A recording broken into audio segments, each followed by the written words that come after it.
song, let me give you a song, let me sing you a song, let me sing you a song. From dusk and dawn to the early morn, till the battle's gone, till the battle's gone. Good morning, everyone. We are here in the heart of Fort St. John at Energetic City, and Adam Rearburn, the owner of Energetic City, Moose FM, and Big Ideas. A few things, yeah. A few things, has kindly agreed to sit down and chat with us. So, hello. Hi. Good morning. Thank you for making the trip to Fort St. John and coming to chat with us. Oh, we're happy to. It's a pretty cool city. There's like so much more to it than I realized. Yeah, I think a lot of people don't understand that, right? We're way up here in the north, small town, but there is a lot of vibrant community activities going on all the time here. This is very true. So what first brought you up to Fort St. John? I think it's the typical story of everyone, or most people that come here, work. I got a job at a radio station here in Fort St. John, doing the morning show, and so my girlfriend at the time and I moved to Fort St. John from Fort McMurray. So we're visiting all of the forts in Canada along my journey in journalism and radio. It's a long list. It is. To get There's the more. forts. There's quite a few. Yeah, I'm not sure you've hit them all yet. No, not all, but close. I can honestly have come close now. That's impressive. And so you two have been here since then? Yeah, so that was 2004, and this is our home. We have a 10-year-old, and so she's in school, obviously, and this is her home too. And so this is home. That's pretty cool. And so how did you go from that job at a local radio station to then running Energetic City? How did that come about? I think it's the spirit of Fort St. John in so many ways, right? I came here, just thought I'd be here for 2 years, and here I am almost 20 years later, right? And still in Fort St. John. But that's a typical story. Basically came here, met people, had an opportunity to come work for a competing radio station, which is Moose FM, and then from there, just meeting the right people. And that's really what it came down to. And I think that's the story of so much in Fort St. John, is there's the opportunity to create a life that you want. I did not plan when I moved here that I would be an owner. Leaving school, I was going to school for radio. I thought, program director, that's the job I want to be, right? Mm-hmm. And this was part of moving towards that direction. But I would have never thought I'd, own a radio station, a news website, and some other things as well too. So, but that I think again speaks to the community, and because of the people I got to meet, there's a very entrepreneurial spirit here in Fort St. John that just opened the doors for just opportunity, and that's happened to be sometimes the right place at the right time, and got to try different things. And one of them was let's start a website. Let's talk about that. What was the website you started, and why did you start it? So it is energeticcity.ca. This was 2008. We decided to start it pretty early for online journalism, online for most things, right? The internet existed. We were using it. It was still I guess we'll call it early days for most of us. And we saw the opportunity, right? Is we were already creating news material on the radio station, so how could we continue to use that and put it on the website? And then since then, it's just grown and grown from there. And your company has stayed very much local news. Mm-hmm. You're owned entirely by people from Fort St. John. Yep, that's me and my wife. Yeah. Why is that important instead of selling to a conglomerate that could get more views or more farther? Or Sure. I think the answer is a couple parts there.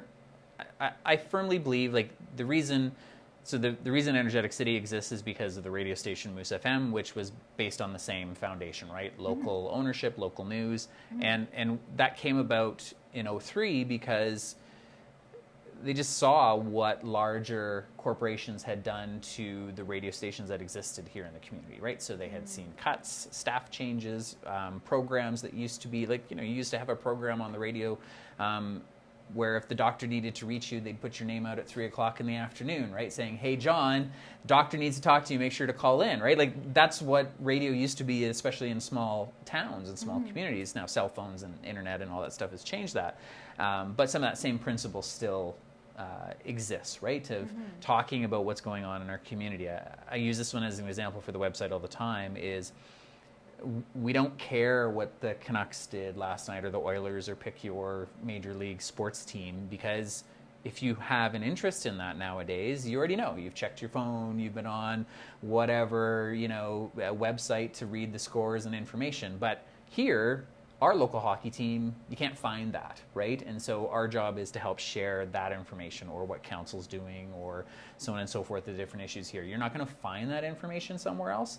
And so I think it's just really important that we continue to do that and offer that, because if we weren't here, just today, right, realizing that we are the only people that have a full-time reporters in Fort St. John. And so when I think of it that way, if we weren't here, a lot of the stories just wouldn't be covered. And I think that's just a blow to the community, democracy, all of that stuff, right? Is like it's such a vital thing. And so I think that's why, we've always just felt that it needs to stay local, right? That it needs to stay here in the community. I agree completely. There's so much value in that, like, local voice representing local stories. Then what's the difference if, like, community stories, like, always get around? Sure. We were talking about it earlier. If something happens in a community, it will be out on Facebook, it will be out, your neighbor will be talking about it, you'll hear it at the coffee shop. So stories will get around, regardless of there being a news agency. So why is it important to have a dedicated staff separate than community members? Well, first off, yes, many things you see on Facebook, there is some truth to them. I'm not going to say they're all wrong, but I think that's also the point, is we don't know what's wrong and what is the truth and what's either false or misleading information. It might not be something that someone intentionally shared, but I still view Facebook as similar to the telephone game, right? Back in the day, where you'd tell someone something and you'd tell someone else, and then that story slowly morphs over time. And so I think that still happens on social media, right? And so I think our job is a little bit of, yes, let's try and find out all the information about what this is. It might be that everything that was posted on Facebook was true, but then there's lots of times where it's not, or there's material that is important, but is someone going to write about what City Council did? Not really, unless it's something that they get really upset over, right? And sometimes there's decisions that council and local governments make that are important that you just wouldn't know about without local news and local reporters. Mm-hmm. Completely. There is really, there's really that need. Yeah. And then how, like, as a member of the community, as well as being responsible for the news source, one of the main news sources, how do you maintain that fact-checking and that lack of bias if you're also involved in the community? Sure. So, like myself personally, I have, especially over the last few years, really tried to remove myself from the day-to-day. So we have a team of 5 people here, so an editor and then 4 reporters, each of them having some different layers of responsibility within what they're covering and on a day-to-day basis. And that's their job, is to follow those general rules and principles, right? Yeah, it's small town, so sometimes it's a little harder than most, because we might know the person, friends, whatever, right? And as you said, neighbor. But I think we still have to do our best to put that aside. Like, at the end of the day, our job is to tell the true story, and sometimes, yes, it is extremely hard to share that information, knowing that someone might be hurting because of that, right? So we it's a fine line to walk, but then I think there's times where we also do put on that personal hat and going, okay, should we be saying it this way because it might affect people in our community differently if we present it. And I more mean that when there's some tragedy or something happens, if someone passes away in a car accident, a motor vehicle incident, those types of things where we try to, just even little things, right? Like pictures. If someone shares a picture with us of a motor vehicle accident, we try to only post pictures that don't have information to identify the vehicles, so that those who may be affected by it aren't seeing it on Facebook first, or social media in general, right? So like we do our best. It is still just a fine line, and it's never easy, right? There's decisions every week that we have to, where we try to keep the general principles in mind all the time when it comes to journalism. But yes, as a small town, it's also, we're affected too sometimes by these decisions. Yeah, hugely. Yeah. And that's why I was so curious, because there's always like, as like when working in news, usually there's just so many things happening constantly, and at least in like a big city or a big town or a national level, you can like really distance yourself from it. But there's no distance when you're in a smaller region. But it's neat to hear that like you and your team are really working on still maintaining, of course, the like integral like journalistic standards and like reporting honestly. But then instead of using the personal connections as like a way to show bias, you're using the personal connections as a way to like show empathy and report like fairly and honestly beyond just journalistic standards. Yeah, and I think that's a good way to put it, right? Is empathy is the thing at the end of the day, like just small things, right? Like if we get a report from the police about a missing person, yes, if they share photos or information about that person, we're going to share that out at that request. But once they're found, we're removing all of that, right? And we'll just say that the person was found. We'll take away pictures. We'll take away all that stuff. Just as again, we don't know the situation. We don't know why they went missing. And rather than it kind of being a black mark on them that Google will always find this article, because that's how it is nowadays. We try to respect that as much as we can. And then there's times where we, if it's a criminal charge, it's a different story, right? It's like, no, that's something that has happened, and unfortunately that stays with you, right? But for, cases like that, there are times where we try to show that understanding that we don't know why someone went missing, and just respect that they've been found. That's the good part, and let them try and go on with life, and their family go on with life from there. Yeah, that's a really, really good way to see it. Because like I've seen, you see it happen. You see someone go missing in the news, and you see, if it's a small community, you see how quickly it affects people. It's a good way to do it. So then, just going back to you moving into Energetic City, how long were you working like as a reporter at like the news station the radio station before you moved into Energetic City? Well, I was never actually even a reporter. So really? No. My job was, I oversaw what we call program director. So my job was to oversee what went on the radio. So any of the people who were on the radio staff, the news people, anything like that, that was my job. And so it was something that obviously when I went to school, we had some training, we had some understanding. I've always had just a general interest in journalism, right? So that's a part of it. But it was different because I kind of had to, me and the other people, because there was 5 of us that started Energetic City together.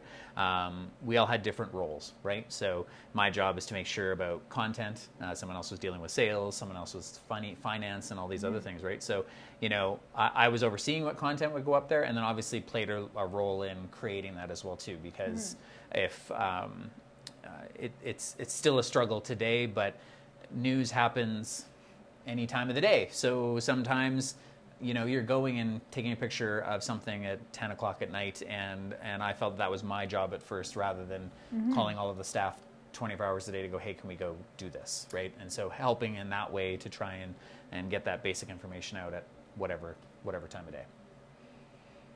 That's good. I always think it's, if you've had to do those late night calls, then you know what you're asking of your staff. And I always think that's a good thing. Yes. And are the other 4 members still involved in Energetic City, or is it?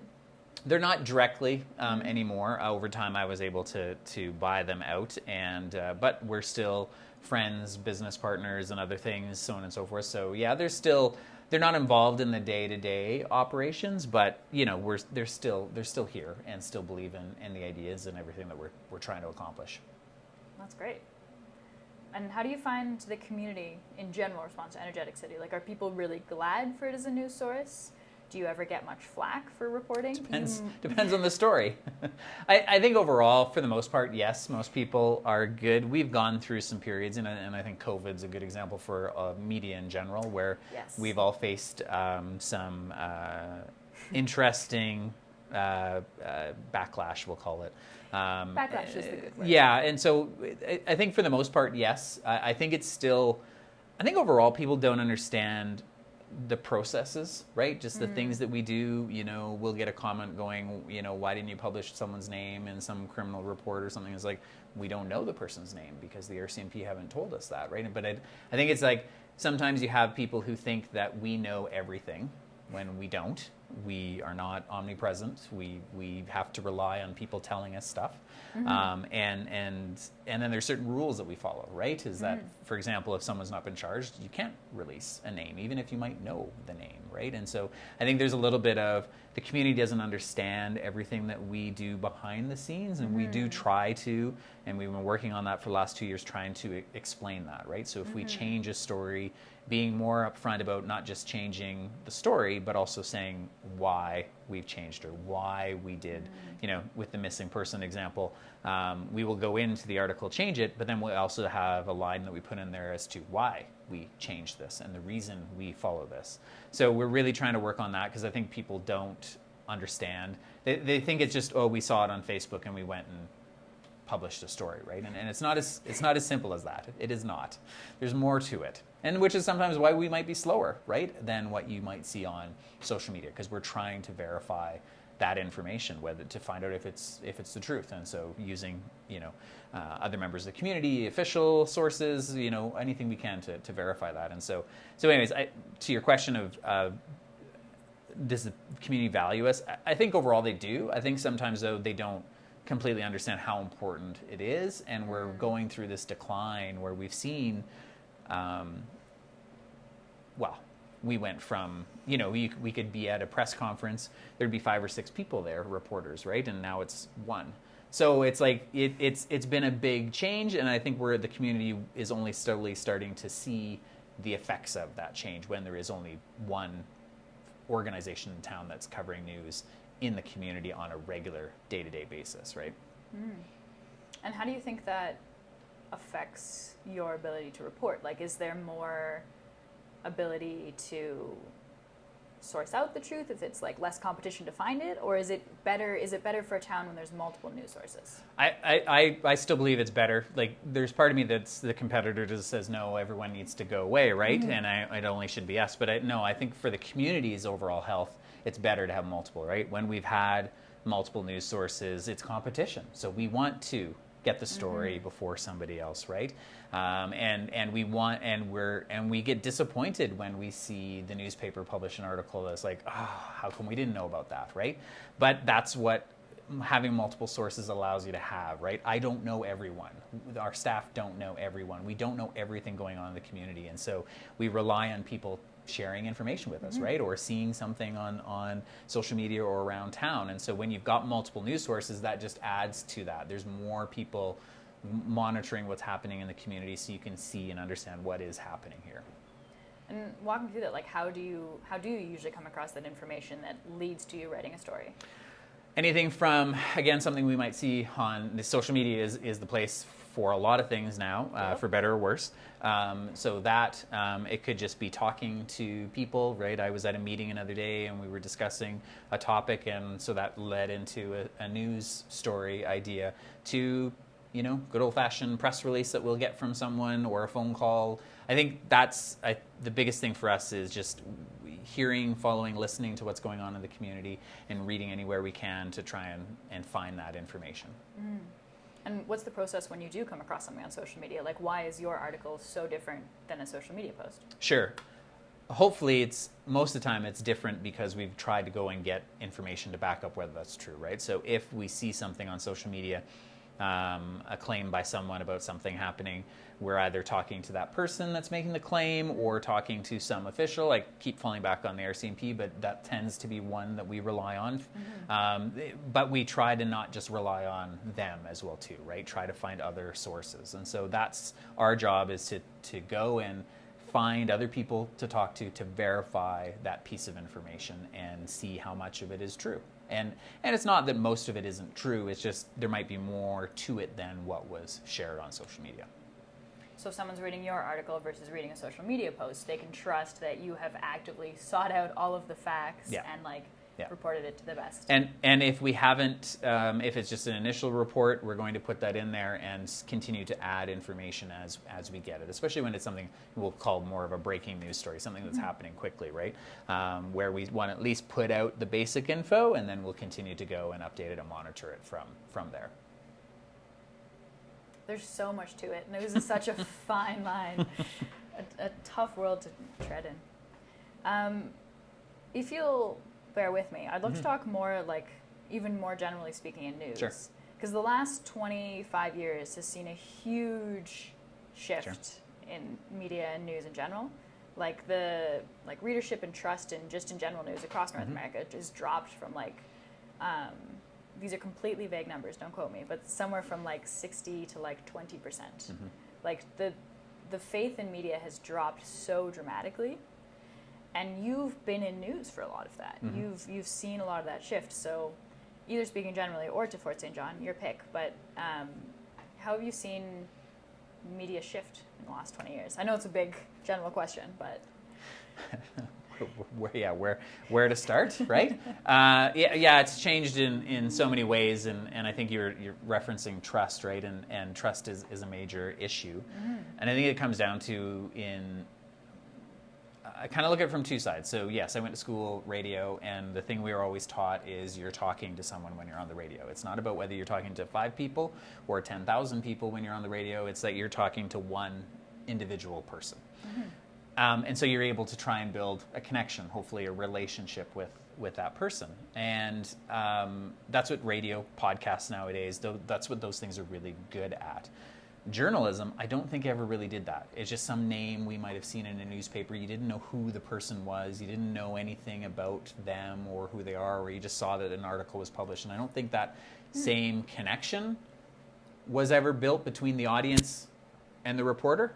They just know that you, as we talked about a second ago, right, is they don't know what effort you put into it because we have never told them, right? It was always this, here are these people up here that are, we'll call it maybe the elite, if we want to go that far to say it, but that are going out and finding the stories. But no one knows how and what and where and or any background info. And so I think that's something that we, in the journalism industry, missed out on. Right outside of your big, anchors that you might see on TV every night, you don't know anything about most reporters. You don't know, not that I'm sharing where I live, but you don't know even just the details of how you came to be in the community or what your background is or just any basic information. And so I think whereas on the radio, that's what you're told to talk about, right? You're told to talk about, what you did last night, right? And what your family's doing or what happened here. And those are ways to connect with your audience. And so I think that's been missed. And so we really are trying to show that we're people, not just a robot writing a story, right? And connect that, yes, you might not always agree with us, but these are the things that we're trying to do and accomplish when we're putting out and sharing a story, and this is why we're doing it.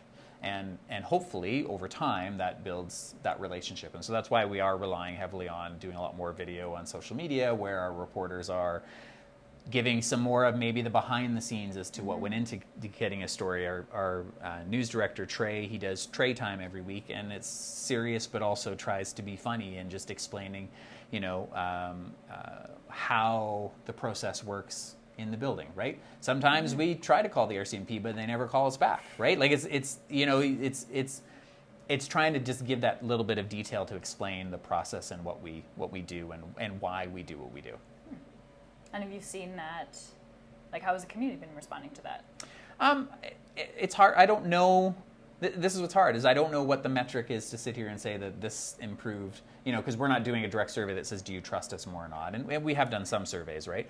So I shouldn't say we aren't. We are doing some surveys, and we'll see over time whether that improves. It's hard to say. I think it's more of a holistic thing than necessarily here's the metric, and we're trying to improve this metric by X by doing this. I think it's just something we should be doing, and I hope over time that we will see some change in trust. And there are some studies out there that say that most people do trust their local news more than regional, national publications, right, or outlets. So I think it's there, and I think that is a part of it, and I think it's just how do we continue to share information and talk about who we are and why we do things, so that then we can build trust up over time. Makes a lot of sense. It's a good strategy. Trying to, yeah. Yeah, because it is such an interesting world. Like, even like getting to come step into your booth here, like Mike and I were both like, oh, what's that? Like, it's such a cool world to let people into. Yeah. Actually, on that cool world, what do you love about news? I think every day is different. We may not always be, but tend to be the first to know. So that's nice, right? People look to us to try and understand a story, provide some context. So it's nice to be in the know. And I think it's also just we are a part of history, right? We're helping to tell the story of what happened in our community that will be referenced for years to come. So I think it's all of those things. And what do you love about radio? I think radio's just always been fun, right? We can do whatever we wanted, for the most part, within reason, right? We could it's really just, you get to just have fun. And that's, I think, the other part for anyone that's in media is don't realize that, okay, we have a job to do, but really half the time, I'm not sure what we're really doing, where it's fun, right? At the end of the day. I'm sure there's times where, if any normal manager from a traditional business would walk in here some days, they'd question what we are doing all the time.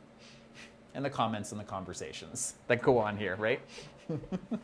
I mean, as it goes. Yeah. Like, I think, news is so intense, media is so intense. Like, I think to really thrive at it, there is a certain level of, unusualness. Yeah. I fully agree. I think all of us are a little different here in the building, and that's fine. Usually it makes for more able to just go be yourself, tell the stories, learn things. In the film industry, we just say we all have to be a little bit crazy to be in the film industry. Correct. But, Agreed. I wouldn't say that about someone else's job. But it also makes for more camaraderie, I find. Mm-hmm. And when you really have that chance to have any type of conversation or be yourself. And when there's more camaraderie, there's better work. Yeah, and especially in a small town too, right? A lot of our staff over the years, this is their first, maybe second jobs. We're traditionally seen, right, as that place you go to start your career. And we have been lucky in the last few years. We've been able to keep some people around and have them here for longer periods of time, but knowing eventually they will move on, right? We've also seen times where that doesn't happen. And so I think in a small town, it is more important that we have a good group of people that, staff-wise get along with each other because they are first time away from home, first time on the other side of the country in some cases, right? And so it brings a different level of where you do want to, find ways to bring your group together and let them bond in that way, because it does help overall in the operations of the business. That makes a lot of sense. And how much do you find you are able to retain staff? Because we've heard that's an issue through a lot of Fort St. John. Is that quality retention?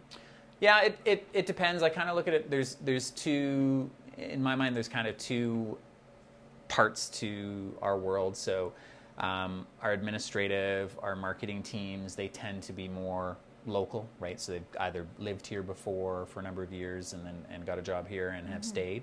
The on-air people or the reporters tend to be a little bit where they come and they go because they are moving on to a different position.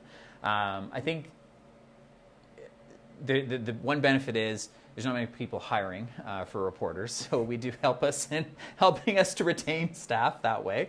But also I think it's just they see we try to allow a little bit of latitude and freedom to help them try and grow, right? We have a young reporter here who's our investigative reporter, and in a town of 30 some odd thousand people, surrounding area and everything, to think that we have someone that's his whole job is just that, right? And he might only write one story a month.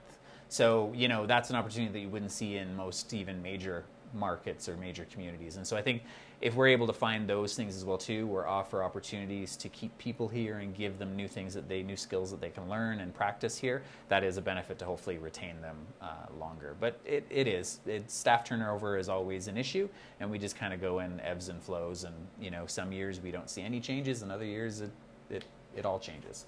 And that's the challenge. But hopefully my job is to, and any of the long-term staff, try and bring the perspective to those new people who are new to the community on why maybe a decision's made or why this happened or what's been happening, because we've been here for so long. We hopefully have that background, or at least know the person to call on for that perspective, especially when someone's so new to a community. Yeah, it's always exciting trying to teleport into a community and get to know it. Yep. And we've also tried really hard, and we have one young lady that is a good example of this, of trying to find local people too, to encourage to get into journalism. And so we've had staff over the years where it's like they have no experience, but they could write. And so we thought, well, let's try, because again, that helps with stability, and they will know the community, that we don't have to explain to them how to pronounce the names of some places and where these things are. And that's worked well for us as well too, right? Is trying our best to not necessarily focus on did they go to school for this, but maybe they've got some skills or had some level of education that's got a similar connection, but they've got an overall interest in journalism as a whole. So trying to find other ways to bring people in who don't have that basic experience, but might have community experience. Mm-hmm. And that's hugely valuable.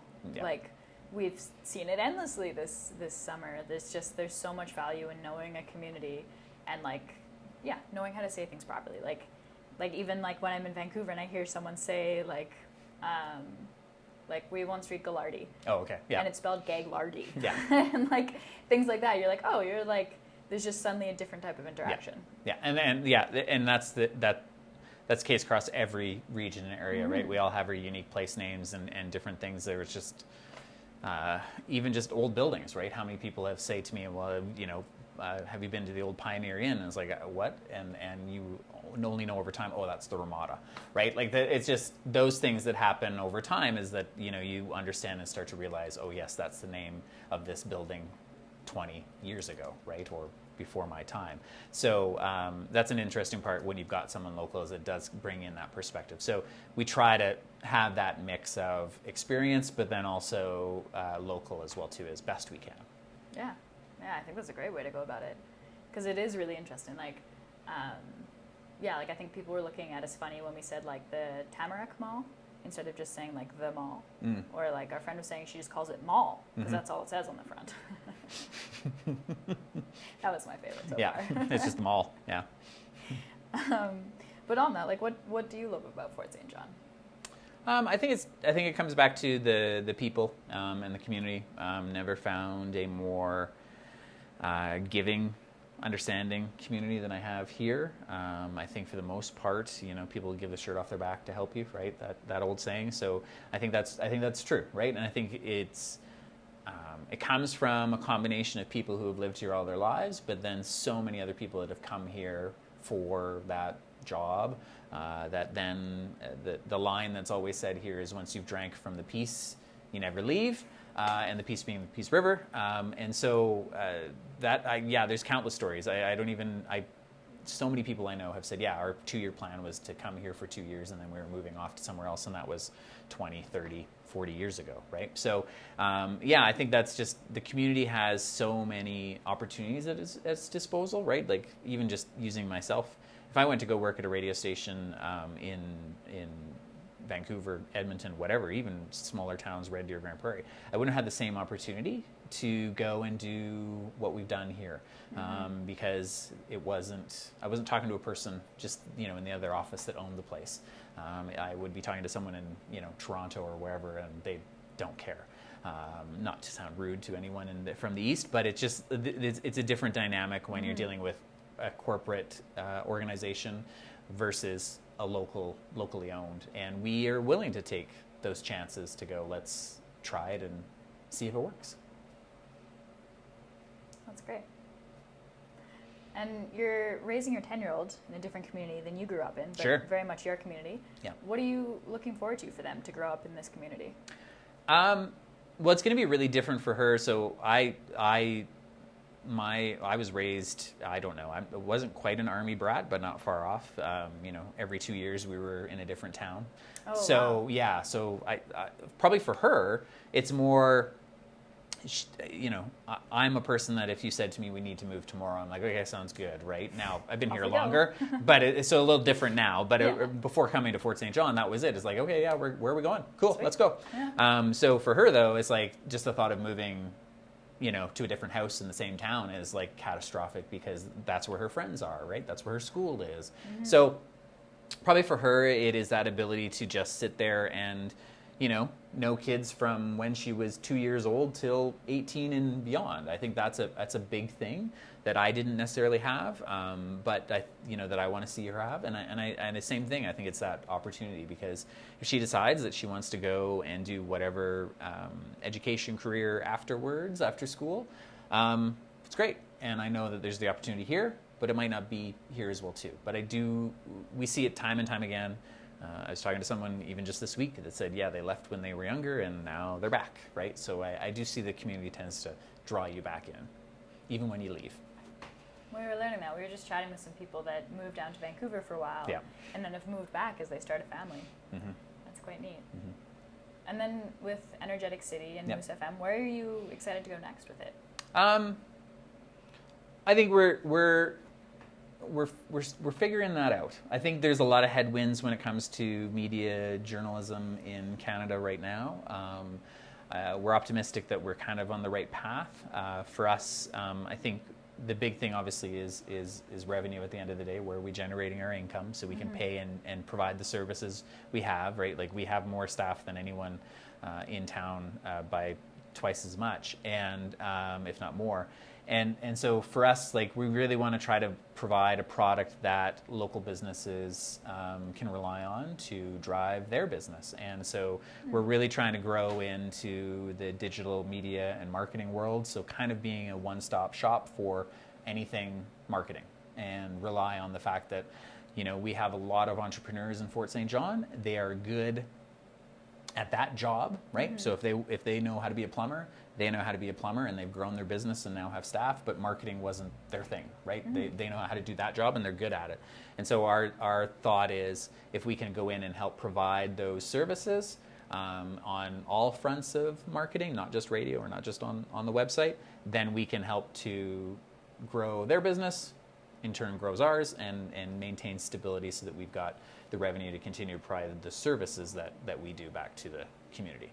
And so that's in terms of, like, as a news agency, you want to be able to expand and build that space for marketing, so you can then work with companies. That's right, and that's the idea. And then use that revenue to then pay for staff, basically, at the end of the day, right? And we've been pretty aggressive in, before COVID we had 2 reporters, now we have 5. So, we've been able to grow, and so it's now how do we maintain that, and how do we then continue to still do that? Because I still find holes in where we have room to improve on our coverage side, and it comes down to just people and capacity, right? Yeah. And so if we can add more capacity, then great, and that's kind of priority number 1 is grow on the revenue side, and then use that to improve capacity on the other side. Amazing. Well, I hope it works. I hope it continues to grow. We're trying. Every day is new.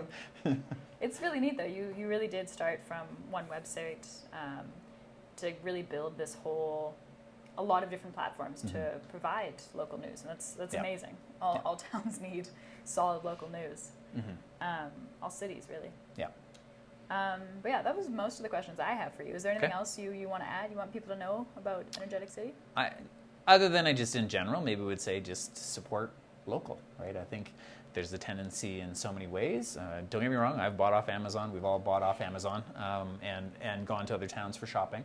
But anything we can do to support local, I think that's the main thing. And it extends to media as well too, right? That's how we pay our bills. That's how we, people may complain about advertising. Yes, it's a necessary evil in some ways, but there's other ways that you can support an organization too, right? So either directly financially by giving to most organizations are now doing the, make a contribution on an individual level, or even just, signing up for a newsletter, an email newsletter, or sharing the stories that you see and read with your friends and family. Those are all things that can help, and just a part of just being local and sharing local. I could not agree more. Big fan of local. Such a big fan of local, we have been touring BC just to find the good local. We had one person we interviewed full on chanting, support local. She runs a restaurant, but she's all for local food and 100%. Yeah, right? On all sides. Yep. Local is so valuable. It is. And I think that's just a value of what we've always, for years, we didn't take advertising from businesses outside of Fort St. John because we were no, local, local, local, and so that's just the core of who we are, and that's just what we want to continue to see is support our community, and we make a conscious effort. Anything that we can buy in Fort St. John, we're buying from supporters of ours first, but if not, then at least from the community before we are looking out of town and other options as well too, right? So really trying to make that effort and put in that time to support local, because, you know, same as me, I wouldn't be here if it wasn't for support from local people in the community. Yeah.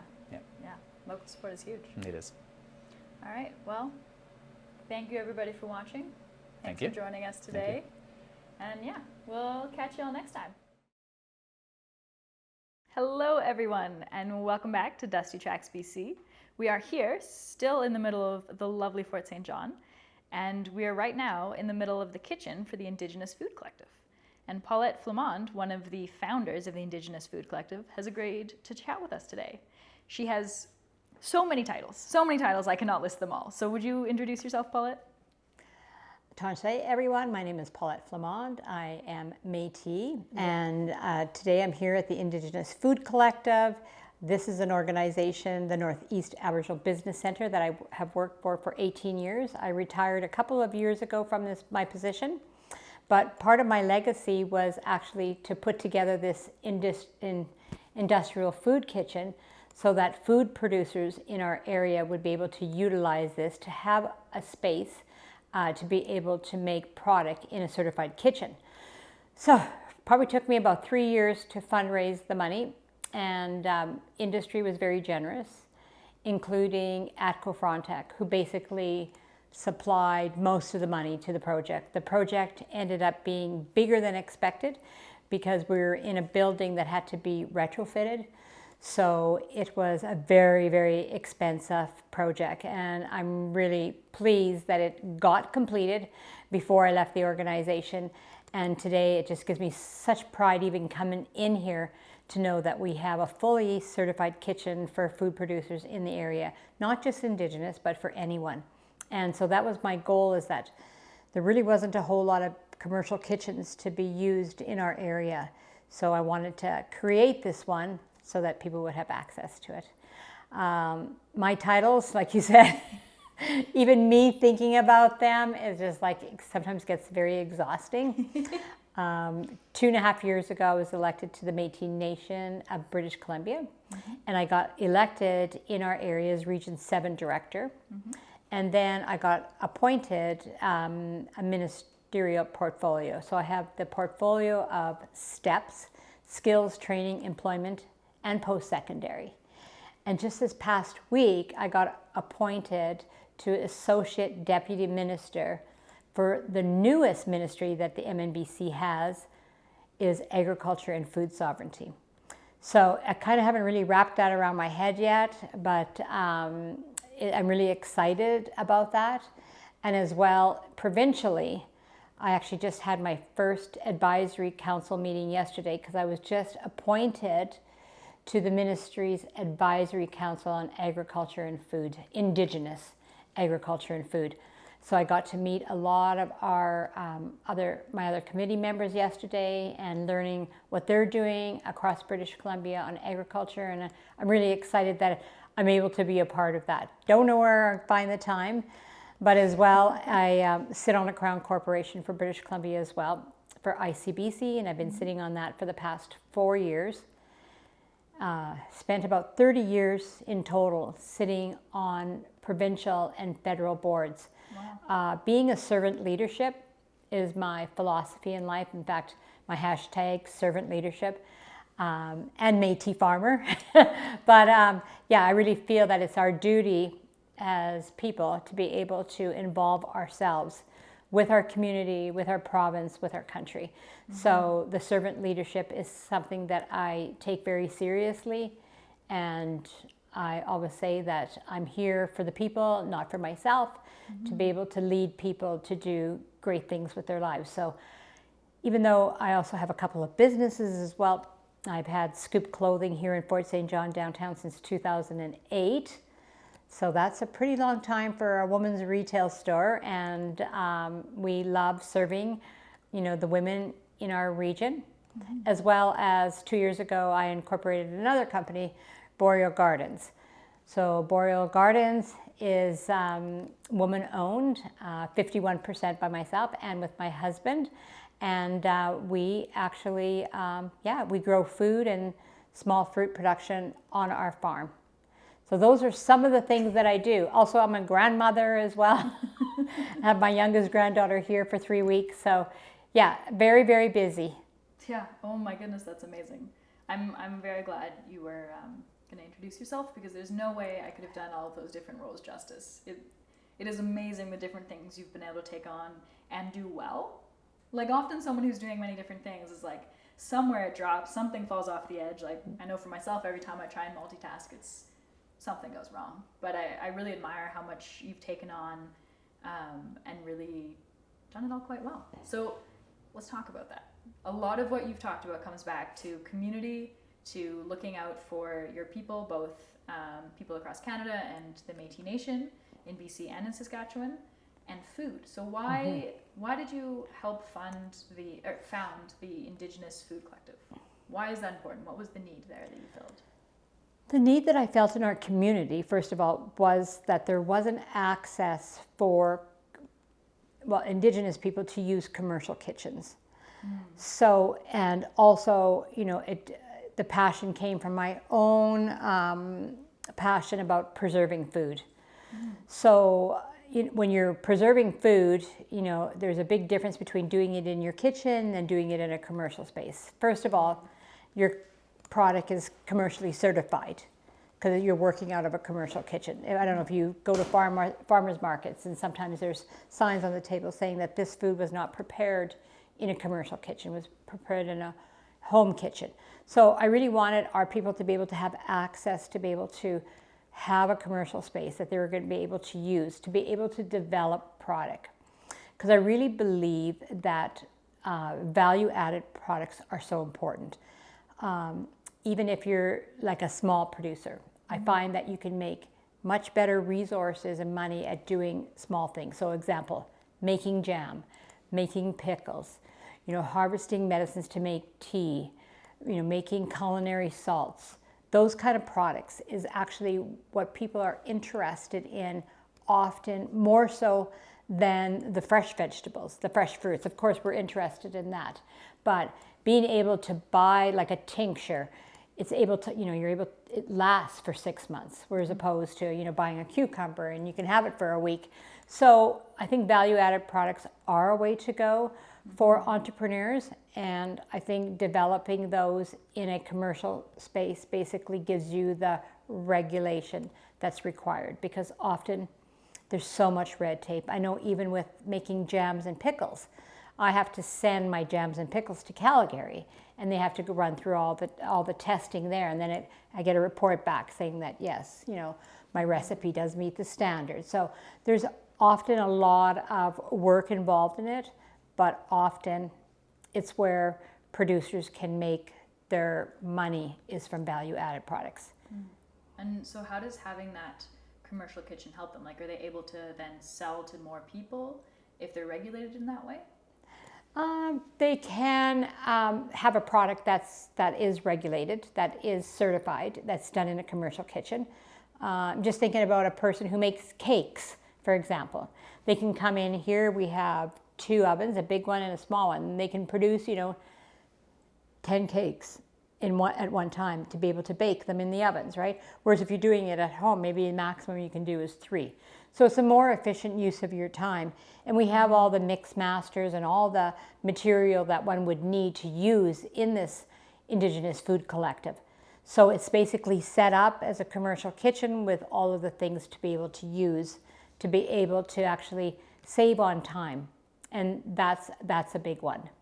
That is huge for anyone trying to run a small business or like a self-producing business. Like, time is such a big factor. Like, people are often so confused why like something small costs so much money, and you're like, well, if you're looking at the small thing, like maybe crochet or something, so much time has gone into it. So that is big. How did you feel when the kitchen was completed? Oh, ecstatic. Yeah, it was just amazing. And we needed, a bit of money. I think it was around $3,000. and Myers North Penny, MNP, came in with a check. And I remember the day, like a big check, and it was all over the news that we were open. I was so excited that it finally got done because, you know, we lived through this renovation for a couple of years and everything kept on going wrong. So it's like, oh, will it ever? And, you know, and the price kept on going up, and, you know, like it was really the generosity of Atco Frontec that basically made this happen, and other industry as well participated and gave money as well. So it was very beneficial that we were able to finish this off. And now that we have it, I mean, we're sitting in this lovely kitchen, and so nice and clean, and It's yeah, spotless. spotless, yeah. So it's great that we have it. And do you have any examples or stories of people using this for their businesses? Like, have you heard many stories of people enjoying it? Yes, actually, when we had the fires here last couple of months ago, Blueberry River First Nation rented it for about 8 days, and they were able to make food for their residents. As well as we have a lady that makes, they're called macro donuts, and they're really high, they're nutritious donuts, basically, and they're sold at our local gyms, right? Oh. Yeah, so she uses it every week and makes these lovely, lovely high protein donuts. Yeah, and so and then she sells them at, I think, 3 gyms in Fort St. John. So she's been using this kitchen now probably for the past year. And then we have other people that come in that need it. Maybe they're doing a catering and they need a bigger space, and so then they utilize it as well. And then also at the Indigenous Artist Market and the Northeast Aboriginal Business Center, they have events. So Indigenous Artist Market may have like a jewelry making workshop on the weekend. So then they'll utilize the kitchen. Or the Aboriginal Business Center will run skills and training programs. So then they bring in a caterer, and the caterer will work out of the kitchen and be able to feed the students. So it's, you know, it's used for more purposes than just the people coming in and making their product. Mm-hmm. Yeah. Yeah, it's really serving a lot of different purposes all at once. Is this what you hoped? Is it what you hoped it would be? Yeah, this was one of my visions. I'm really into social enterprise. And about 6 years ago, when we moved into the building, I walked into the building to view it. We were just located a couple of doors down in Blueberry River First Nations building. And then they wanted to have a presence in Fort St. John, so we had to look for another space. So when I walked into this space, I walk in it, and right away, I see a marketplace. So that's how the IM, Indigenous Artist Market, got started. I'm like, wow, we can start a social enterprise in here. Let's have the front. So Treaty 8 First Nations assisted us in getting it all started. So lots of kudos to that organization who helped us out, and they saw the vision too. I seen it. They came in, they were like, this is perfect. So now we have a social enterprise running in the front, the Indigenous Artist Market, and then now with the Indigenous Food Collective, a second social enterprise. Because nonprofit, they need to have something in order to be able to, you know, to pay the rent and the lights and all that. And I think social enterprise is the way to go. So it's basically stays in the community, goes back into the organization, and then we're offering, especially the Indigenous Artist Market, it's a little busy place. Lots of people come in here shopping for local gifts, gift ideas. You know, can you imagine Christmas is really super busy, but no, it basically stands on its own 2 feet now. The Indigenous Food Collective does need to take a little bit more time to be able to be totally utilized, and it'll get there. Mm-hmm. Yeah, I'm sure it will. And can you just define social enterprise? What would be your definition of social enterprise?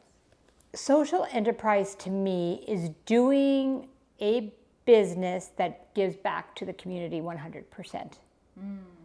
So an example of a social enterprise would be a thrift shop at the Salvation Army. So people come in and donate the clothing, and then they make the money, and then that money goes back into its programming. And a social enterprise, as opposed to a true enterprise, I mean, the focus is not on making the money. Mm-hmm. The focus is on offering the service. Mm-hmm. So with the Indigenous Artist Market, the service is that Indigenous artists can come in. They can often they buy the product directly from the artist, or they sell it on a commission. And I believe that the commission that the Indigenous artist market takes is 15%, which is very, very low. Yeah. So we're here to be able to, social enterprises, to be able to focus on the artist, focus on the chef or the food producer, right? Mm-hmm. So it's more along those lines. So the money comes into the organization, stays into the organization, but it also assists and helps people, because there is no other place in Fort St. John where Indigenous artists can take their product. There's the art gallery. Well, there's the art gallery, but it's not Indigenous focus. Mm-hmm. And I know that they take a lot more than 15%. So we're doing this so that we can help our artists to be able to do their craft. Mm-hmm. That's amazing. Trying to be an artist is so hard in every different way, shape, or form. So it's always remarkable when there's enterprises just to help people be able to create. Right, and things that we do is we help them with their branding and their marketing. Oh, that's amazing. So Brenna, who manages the Indigenous artist market, is very, very creative, very good at taking photos and doing social media, and maybe developing a business card or assisting the artist where the artist needs assistance. So we also offer that, because the gist of the Indigenous artist market and the Indigenous Food Collective is the Northeast Aboriginal Business Center, which has been around since 2002. So its mission is to help entrepreneurs to expand or start businesses. So that's the core of it. And then you've got these two social enterprises on the front end and the back end. Wow. That's so cool. There's so many different things happening in one building. And with the social enterprises, why is it so important to you personally to help support social enterprises instead of just simply the enterprises? Well, I think it comes from my background, and how I grew up. I grew up as a road allowance child in Saskatchewan. Road allowance is a term for Métis squatters. Mm. It was always usually on the side of a road, which is where I grew up, on the side of a road. Grew up very impoverished. Grew up hungry. Know what it's like to be hungry.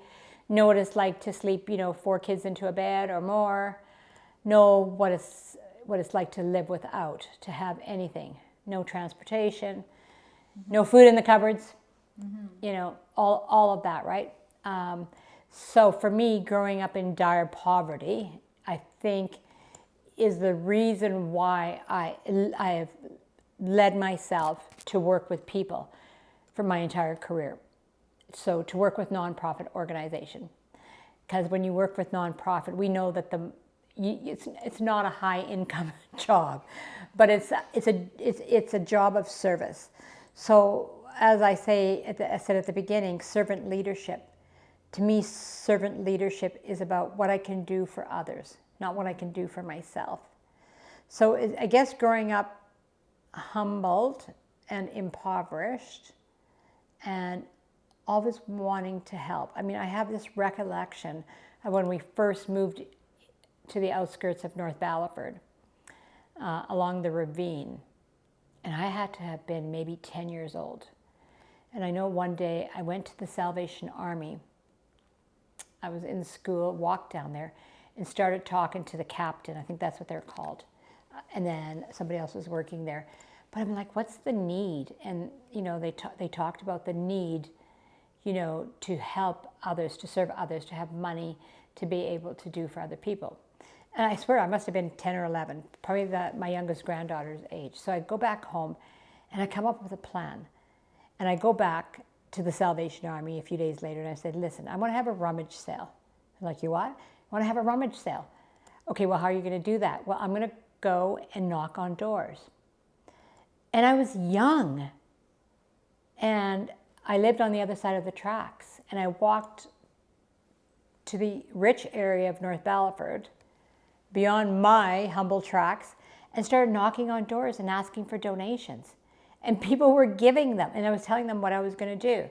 So I pulled this off as a very young child. because I grew up with lots of responsibility. My mother was a single parent, and I remember us living in Ballaford. And so I'm the one at 8 years of age walking across from Ballaford to North Ballaford, which has to be a good 8 miles, and walking over a bridge and dealing with banks, dealing with social services, shopping for food, all of that. So as a young child, even though I did really well in school and I got bumped up a grade, but I had lots of responsibility as a young child. So basically I managed a family when I was 8 years old. So yeah, so that has made me super ambitious. But as my husband would say, you're super ambitious, but you don't ever pick anything that makes a lot of money. And then I keep on saying to him, it's not about money. Like, it has nothing to do with money. Sure, I could have, I could have been an oil and gas consultant, an Aboriginal relations officer, and traveled all over the place and made good money. I mean, I could have had that choice, but I chose instead to work and to in a nonprofit organization, as well as to basically start businesses that were very challenging, retail, and then farming. And I only started farming 2 years ago, so well into my 60s, I start farming. People are like, what are you doing? And it's labor intensive, requires a lot of planning, a lot of sacrificing, a lot of discipline, because like a pet, those garlic or those potatoes, they're relying on you for you to nurture them. So so it's been a lot of work. And then besides that, then I say, let's get into the Airbnb business. So we build a tiny home and have it rented out. And tomorrow I'm going to look at another tiny home in the morning, potentially to purchase another one. And so doing these things, these projects, I find very rewarding. Otherwise, I wouldn't be doing them. Starting to believe you also like a bit of a challenge. I do. And that's what my friend Levi said to me yesterday when he came over, and I'm like, I'm dealing with 5,500 garlic. I have to pick out the scapes, and then I pick the scapes, and then 2 days later I go back and there's more scapes. Where did they come from? And then you have to dehydrate these scapes to make salt, and then you have to chop them up. I mean, thank God my granddaughter's been chopping for hours and hours, right? Could chop them into little pieces if you want to do a pesto, or if you want to pickle them, or if you want to can them. It's a lot of work, 5,500, and then you go back out 2 days later and there's more scapes. And you have to pick these scapes off of them in order for it to supply the energy for the bulb to grow. You don't get garlic if you don't pick those scapes. Yeah, so then in a couple more weeks, we pick 5,500 garlic, and then we hang them to dry and let them to cure for 3 weeks. So anyway, my friend Levi said, Paulette, you proved that you can grow that much garlic. Because I was telling him, next year, I swear I'm only going to have one garden of garlic. And then I woke up this morning going, no, I have to have that one and another garden. So now it's going to be 2, right? I got to stop there, because it's I have 5 gardens right now full of garlic, and it's just, I love garlic, and garlic is a cash crop. People are willing to pay, $14 a pound or $2 a bulb. So I want my garlic to grow big, so we have big bulbs to sell, and then we have big bulbs to replant, so then next year our garlic even gets bigger, because that's what I did last year. So this is my 3rd year of growing garlic. Wow. And every year you've increased the amount, right? Yeah. From 15 to 35 to 55. Wow. That's so much garlic. I love fresh garlic. Yummy. Nothing like it. And garlic scapes are amazing. I only really I'm such a city slicker, right? I grew up in East Vancouver, and I've been learning more and more about gardens and things like garlic scapes, but it's delicious. So much tastier than I thought. And so I think about, my passion towards food, and I think it comes from, growing up without any, and then really, wanting to grow my own food, right? And Let's talk about that. What led to you starting Boreal Gardens? What led to the start of farming? Well, the start of it had to do with Monsanto because, of all the GMOs and the fact that our country is rampant and allows it. And sometimes I wish I lived in a European country where it wasn't allowed. But anyway, I mean, we're getting it from everywhere. I mean, we're getting it from water. We're getting it from food that we eat. We're getting it from all things. I mean, there's a lot of chemicals floating around, and I think about Hudson Hope. I was just there picking Haskap berries on Tuesday night, and the family who went to go pick with invited us to sit down for dinner, and and I knew that they had a boil advisory this spring. Now they don't even have a boil advisory. They can't even do that with their water, so they have to go down to the local municipal building, and they collect water twice a week. And so last night when I was out on this organic farm picking clover, I was thinking, wow, what do they do for bathing? Yeah. So could you imagine if that water is contaminated and you're bathing and it wouldn't get into your skin? So it basically started with Monsanto. I remember, and I have a video clip of me in my first greenhouse basically talking to Monsanto, saying that, Monsanto, I'm out to get you, I'm coming after you. I'm gonna grow this food, right? So we grow heritage seeds, we grow organic seed. We do regenerative farming. So it basically came from that, but I think it also came from the fact that I was hungry as a child. Mm-hmm. So in order for us not to be hungry, one way that we can do that is by growing food.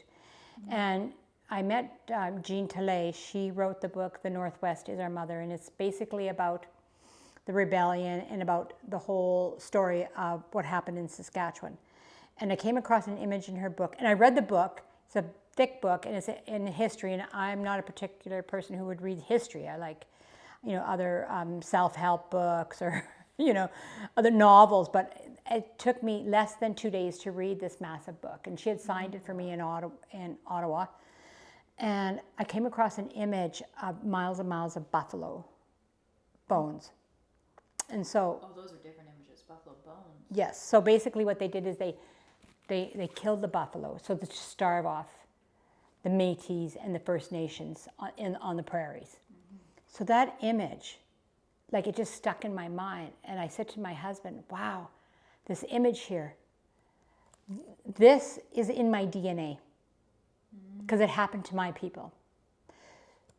So I believe that for those reasons, and the fact that it's in my DNA is the reason why I want to grow food. I want other people to grow food.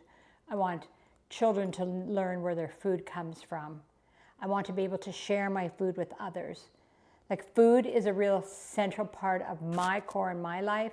Mm-hmm. I drive my family crazy. It's oh, what should we have for dinner? Well, it's only breakfast, but I like to always prepare food and think ahead about food. Mm-hmm. And I think a lot of it, came from that whole poverty mindset around food and not having it. And my husband grew up in the same way. So that's why, we are getting better at it, but if you come to our home, we have a freezer full of food on the back porch. We have a stand-up freezer in our kitchen filled with food. We have a fridge full of food. We have cupboards filled with food. And I think that, it might be a bit of hoarding, but it's always having lots of food. And I have a pantry of canned food that I can, right? Mm-hmm. That's filled with food. And so it's always being prepared. Mm-hmm.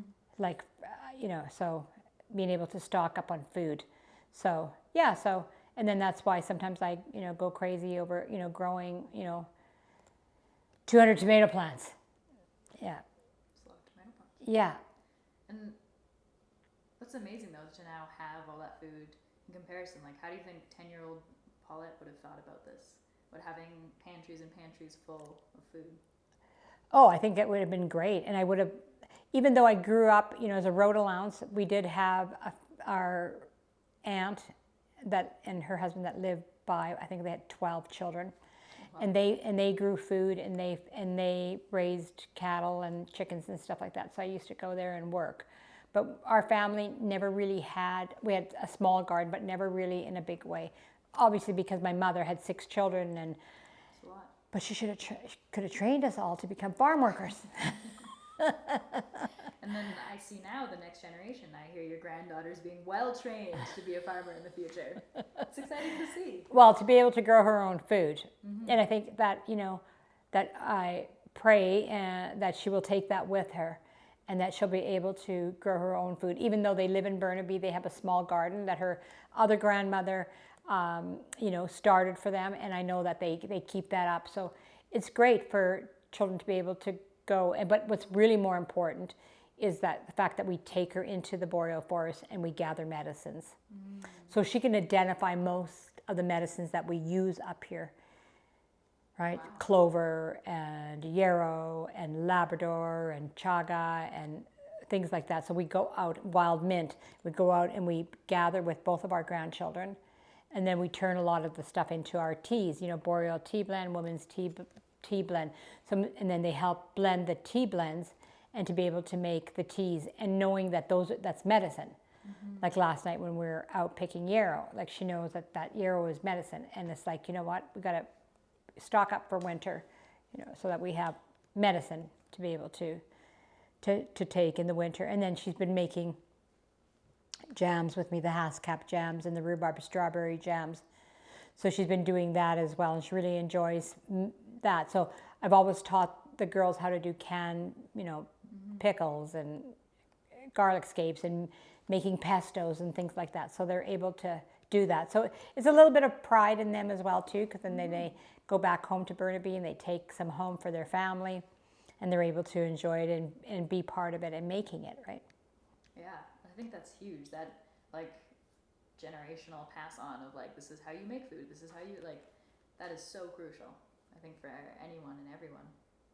I can imagine them going back to Burnaby and being like, I made this Haskap jam with my grandma. There must be so much pride. That's really cool. Yes. So where do you hope farming kind of goes? Do you think everyone should be farming? Do you think just a select few people should be farming and providing food to other people? Well, I think that everybody should try to grow something. Whether they grow it in those indoor towers, whether they grow it on a balcony in Burnaby or wherever. If they can get involved in community gardens, because we have a great community garden here. It's $25 for a plot for the whole year. So it can be very reasonable. Do it that way if you don't have the space. Come out and volunteer at many of the farms. There's a lot of farms around Fort St. John, regenerative permaculture farms, people doing things, volunteer. Like I always say, come over and volunteer and then take whatever food you want. Even with the person who's living in our tiny house, go ahead and help yourself to any food that's on the land. Like when people come over, I here, take some potatoes, take some tomatoes, take some cucumbers. Be able to, come and help and volunteer. It's a good way. It's unfortunate because we had a great organization in this community called the Northern Environmental Action Team, NEAT, but they closed their doors last year. So that's where I accessed my farm workers. So it was great because the government would supplement, the farm workers. So, I would end up paying, maybe a third of their hourly wage. Nowadays, when people come to farm, you're paying, nobody wants to do it for anything less than $20 an hour. $20, $25 an hour. So it's getting really expensive, and it's unfortunate that organization is not there. And that's why I'm advocating for the government to be able to supplement, Indigenous farm workers and all farm workers. But because, I'm sitting on the Indigenous Advisory Council to the Minister on Agriculture and Food, and because of our newest ministry at Métis Nation of BC being agriculture and food sovereignty, plus tourism. So we have 2 new ministries, and we just got appointed ministries at our last cabinet meeting last Monday. So yes, so advocating for supplementing and helping farmers to be able to help pay for workers, because the way we do it, it's very labor intensive. Even though we're trying to do regenerative, we are doing regenerative farming, making it easier, by building these hugelcultures, but still a lot of the stuff is done. We planted the 5,500 heads of garlic last fall by hand. We don't operate with any machinery. This advocating you're talking about, let's dive into that a little bit, because you're on quite a few different councils, and you're also the director of Region 7 for the Métis Nation of BC. Can you just walk me through a little bit what ministries you're involved in and what councils you sit on? Yeah, so I'm involved in the STEPS ministry, which is skills, training, employment, and post-secondary. I was the Minister of Health when I first got elected, but I asked to be transferred out of that because it was just very frustrating for me. Because when I went into it, I thought, oh yeah, maybe we can look at alternative ways for health, right? But no, it's all regulated. It's all through the government of BC, no.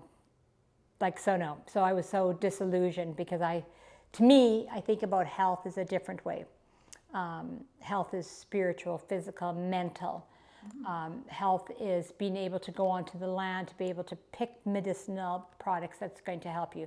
Health is about, access to good drinking water. It's not medication. It's not pharmaceutical. So I asked to be out of that ministry, and then I got appointed into the Skills Training Employment Post-Secondary, which is one of the second largest ministries in the Métis Nation of BC, and a great ministry because we're supporting people with skills, with jobs, training, and post-secondary as well. So people going on now, we see more and more of our Métis people in British Columbia going on to do their masters and going on to do their PhDs. Unfortunately, we don't get enough money from the federal government. So that's where I have to go in and advocate, right? So we have more money. We get a lot of money from the province to be able to do skills and training, but we run out about this time of the year for our post-secondary Métis people living in British Columbia. So advocating for more resources. So that's the reason why I really like being involved in our Métis Nation of BC government, is because of that whole advocacy piece that we all as directors, and we have a phenomenal group of directors that are advocating for all sorts of things. So I do that, as well as I sit on the Métis Financial Corp as a director. So the Métis Financial Corp is the youngest Aboriginal financial institution in Canada, located in Kelowna, BC. So it's specifically geared to help Métis entrepreneurs to be able to start or expand businesses. My role here as the executive director since 2002 up until 2 years ago. Here at the Northeast Aboriginal Business Center. So I was the executive director here for 18 years. And so that position involved advocating for Indigenous entrepreneurs. So to be able to supply services to them in terms of business development, starting or expanding businesses. And so my job basically for those 18 years was to find funding. And very exhausting, especially, they start you off, the government, at $750,000 a year, and then they take you down to 300, then they take you down to 200, then 100. So it's like, how do you adjust to that? Métis Nation of BC, of course, we're always looking for more funding, but my job is to advocate for funding for services. But we have a great executive team that, really do a lot of the heavy lifting, and we're the political voice behind our ministries. The newest ministry that I've been appointed to, the Ministers Indigenous Advisory Council on Agriculture and Food, I'm going to get it right. I just had my first meeting yesterday.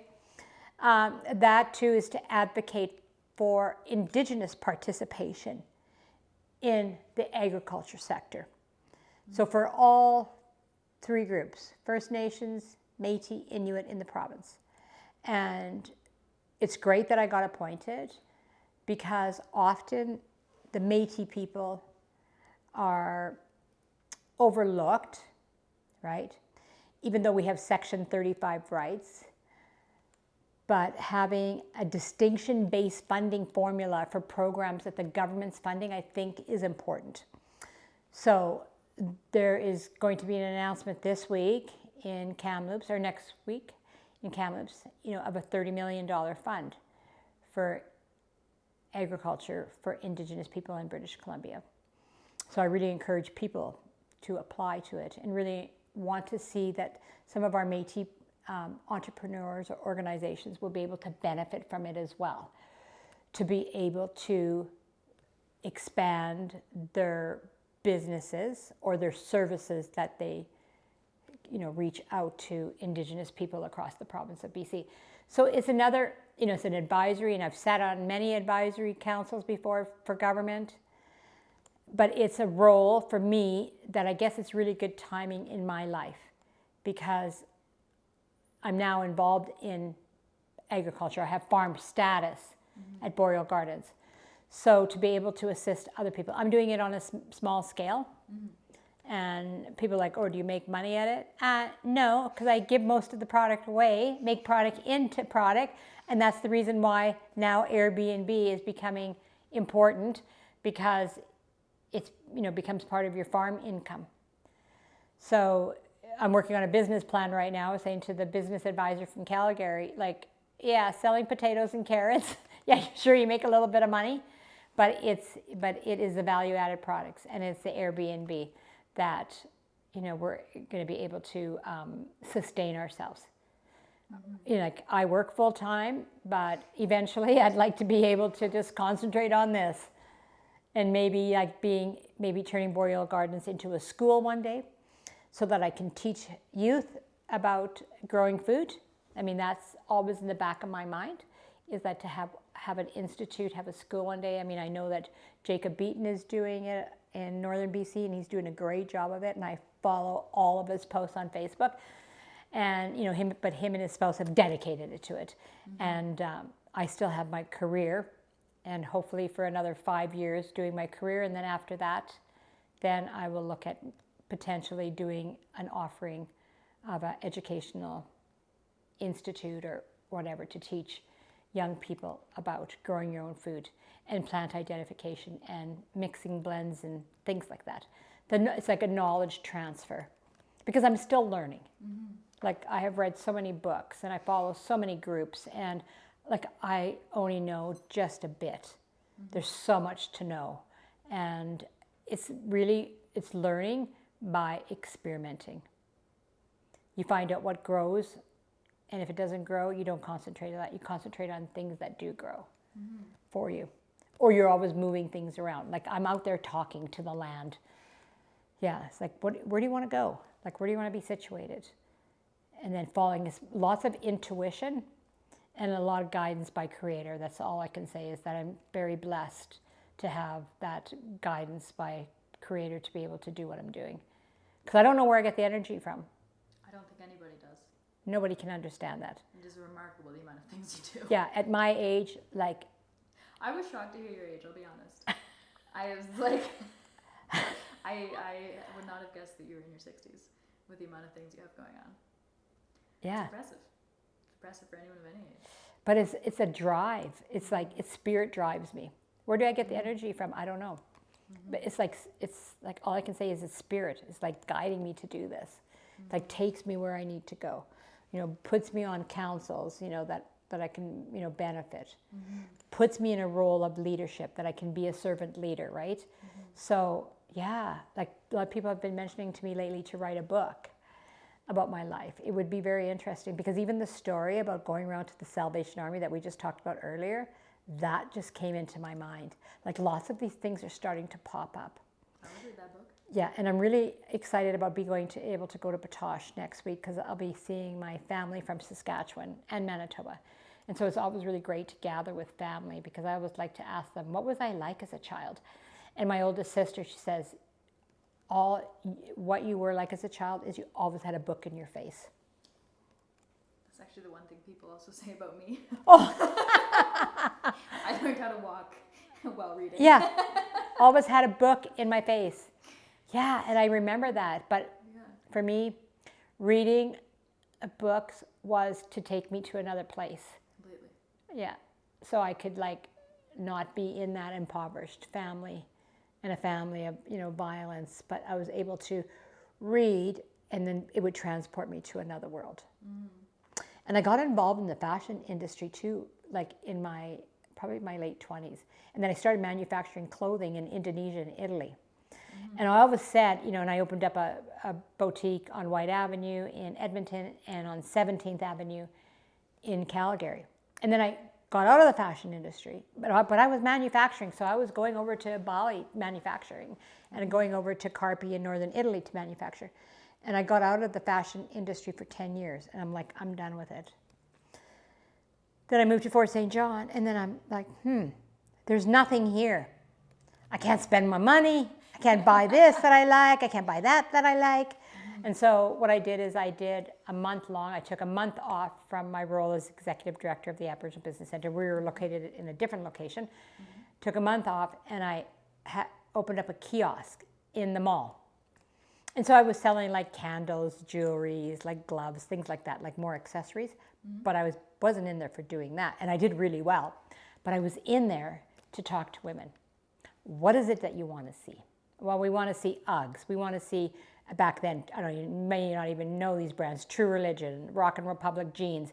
You know, we want Michael Kors. We want all of this. So then I open up a high-end boutique in 2008. Well, we're not high-end anymore because high-end, no, you only cater to a select few. Yeah. Now we're very medium-range clothing, Scoop, but Scoop has been there since 2008. So it's had a long run. So hopefully I don't think about that, about farming in a few years, like I want out of this, right? Because then by then I'll be way too old to start something new, right? So there's still so many things left to try. Like yeah, there are so many things to try, just like there's so many different types of food to try in this world. Very true. Yeah. Very true. Wow, so many cool things. We have already been talking for 45 minutes, but I do have still so many questions. Go for it. Oh, yes.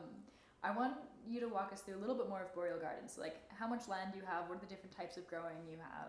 The different hot houses. Hoop houses. Hoop Okay. houses.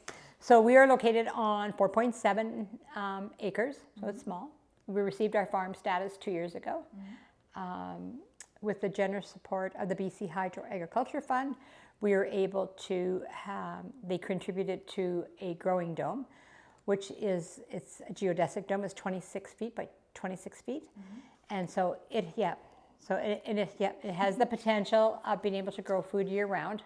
Well, it will have the complete potential this fall because we'll be putting water into the dome. But we already have electricity. We just put natural gas into the dome in April of this year. So we have that. And then we also got 4 hoop houses. They are 49 feet by about 17 feet wide. So we're only growing out of 2 of them right now, but we installed 4 of them last 2 falls ago. Yeah, not last fall. And then we have, I've lost count, but I'd say at least 30 gardens. And a lot of them are raised gardens. They're called Hugelkultur, which means mound in German. So what they are, they're large biomasses. So we start off with rotten wood, tree debris, grasses, river rocks, then compost, and then soil. And so they stand about this high, some of them. Some of them have flattened out over the years, but they're also can be considered like senior citizens gardens because you're not really you're only bending at the hips, right? And then you're doing your weeding and all of that in there. And these are the things that grow first on the property because when the sun hits the rocks, it heats it all up, right? And so often these are ways that have been able to garden without a lot of water. And then also on the property, we did a lot of sheet mulch gardening. So you're putting down your layer of cardboard or newspapers, and then you're building up the garden. So you're doing it that way.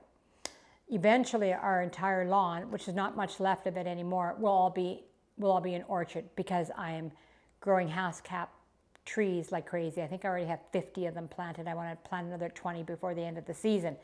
It's because hascaps they are built for our climate. They're a boreal tree. In fact, I was just talking to my friend in Saskatoon who just planted a couple, and she's already getting berries off hers as well. She's got 2 trees. She's so proud of herself. I have 50 so far, and I'm just like, I need more. So they come first in the spring, and they're highly nutritious and delicious. And they were developed at the University of Saskatoon, and to me, they're like a combination of a blueberry and a raspberry. Developed. I think they were, they were developed. They're cross. I don't know what they're cross developed with, but They're Haskaps, and that's where they first came out of, because I definitely thought they were a native plant to BC. no, they came, I believe, from Saskatchewan. I could be wrong, but anyway, but they're a delicious berry. And in fact, I just went to go pick at a friend's place in Hudson Hope who has about 70 of them. And that's where he first got them many, many years ago from Saskatoon, and then planted them, right? But anyway, so we have smaller orchards. We have an orchard that has raspberries and Haskaps and currants in it. And then we just planted a tree guild a couple of weeks ago. And so it's basically another big orchard. So what I did is I had covered the land for a couple of years with black tarp.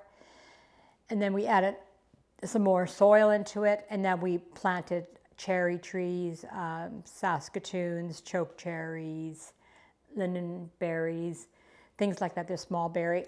Yeah, so keep on developing patches on the land to be able to have fruit-bearing trees. So eventually, someone's going to just come walking into like a food forest. And that's the whole idea, is about a food forest, about going further and further into the bush to be able to develop that, right? But then we have to leave a lot of natural spaces, for walking and things like that. So it's a small piece of land, but it's very special. We drilled for water 3 years ago, and we hit gold. So we have water there. We always knew that there was a lot of water underneath, because you could walk on with your bare feet and you could always feel the water, and people would come out, and we all had it witched many times, and they always found water in the same pivotal point where now the well is. So in that area. So we had many, many people, probably 6 people come out and witch. And then, like I said, people would walk on the land going, you have water here. It's like, yeah, I know I have water here, but very expensive to drill. But we bit the bullet, and we're happy that we did, because we wouldn't have been able to expand like we have expanded without water. Yeah, that makes sense. And you were talking about as well, like from what I understand, you don't farm in a traditional way. You were very much focused on regenerative farming. Can you walk me through a little bit of that, like how you're working with the land? Yeah, so basically is you're taking things off the land and you're adding that to what you're doing. So for example, when I weed my gardens, I don't dispose of the weeds. I put them back into the garden. Let all of that die and feed the soil. And it's all about building your soil. However you can build your soil. So that I find is a good way of building soil. I find that, covering it with straw or with wood chips is another way of building soil. Using, fish fertilizer, good solid organic fertilizers to be able to put that back into the land. So say, for example, like a hugelkultur, like I have a one in mind that I want to build. I built a 90-foot one, which was very impressive. But I want to build another really long one where I can plant more Haskaps. So we already have the wood that we cut down on our property, so it's aged. So I call it rotten wood. So you start off with that, right? And then we have lots of tree branches and things like that we put in there, right? Lots of grasses, straw, whatever. And then you're basically using the things that are already there. I'm always finding rocks. So you're collecting the rocks. Sometimes I have to bring the rocks in from the river, but often we'll find rocks that we're able to use back into these hugelkulturs. So it's using what you have, and it's basically building the soil in any way that you can to be able to help things to grow. I mean, I find that things grow well there, and we're not using any fertilizer. Oh wow, that's remarkable. Yeah. Aside from like the fish fertilizer that you're taking from the but not. And we don't use any chemicals or anything like that. Yeah. So yeah, and things grow fairly well. So it's about your soil health, and I'd really like one day to be able to get that soil tested. See how healthy it is. That'd be very cool. Yeah, to be involved in a soil project, which I could have this year, but it just takes a lot of time and commitment as well. But one day I want to be able to do that and be able to test our soil to see where we're at. Very cool. That's fair though. I have heard you're a little busy. Yeah. In terms of like food and farming and food sovereignty, like you've expressed how important it is for people on a personal level to just start growing, to like learn those skills and to make food, to make vegetables. But why is it important to you to advocate for food sovereignty on a municipal level or on a ministry level? why be involved in the government and advocate for food sovereignty there? Because access to food is becoming a real issue. I mean, even when we have environmental disasters, like if a place is, hit by fire, like having our food transported is not the best way. We should be able to grow local food, harvest local animals, be able to feed our communities in the event of that climate change is really making things really bad. I was at the UN in April, and going to the UN in New York, I was just like, okay, I want to find out about what other indigenous groups around the world, and they all talked about the same thing, the extreme weather conditions. So it's either, drought or flooding. The fires here in BC, the fires here in the north, which we've been, having a lot of this year. Like, I think it's really important that we learn how to do it in our own backyards, and meaning the community. So the city of Fort St. John should just be just as responsible for helping grow food as I am as an individual, living here. Like, I think everybody needs to partake and do their place, because if we get cut off on the roads, what are people going to eat? So if you've grown your own food and you're able to preserve it, and it doesn't take much to preserve food. I don't know why people think that, canning and blanching is so much work. It's not. But at least you have access to some food. Dehydrators, we use our Excalibur dehydrators. We have 2 of them, usually going at the same time, drying food. And, you can keep dried food in your cupboards for a long time.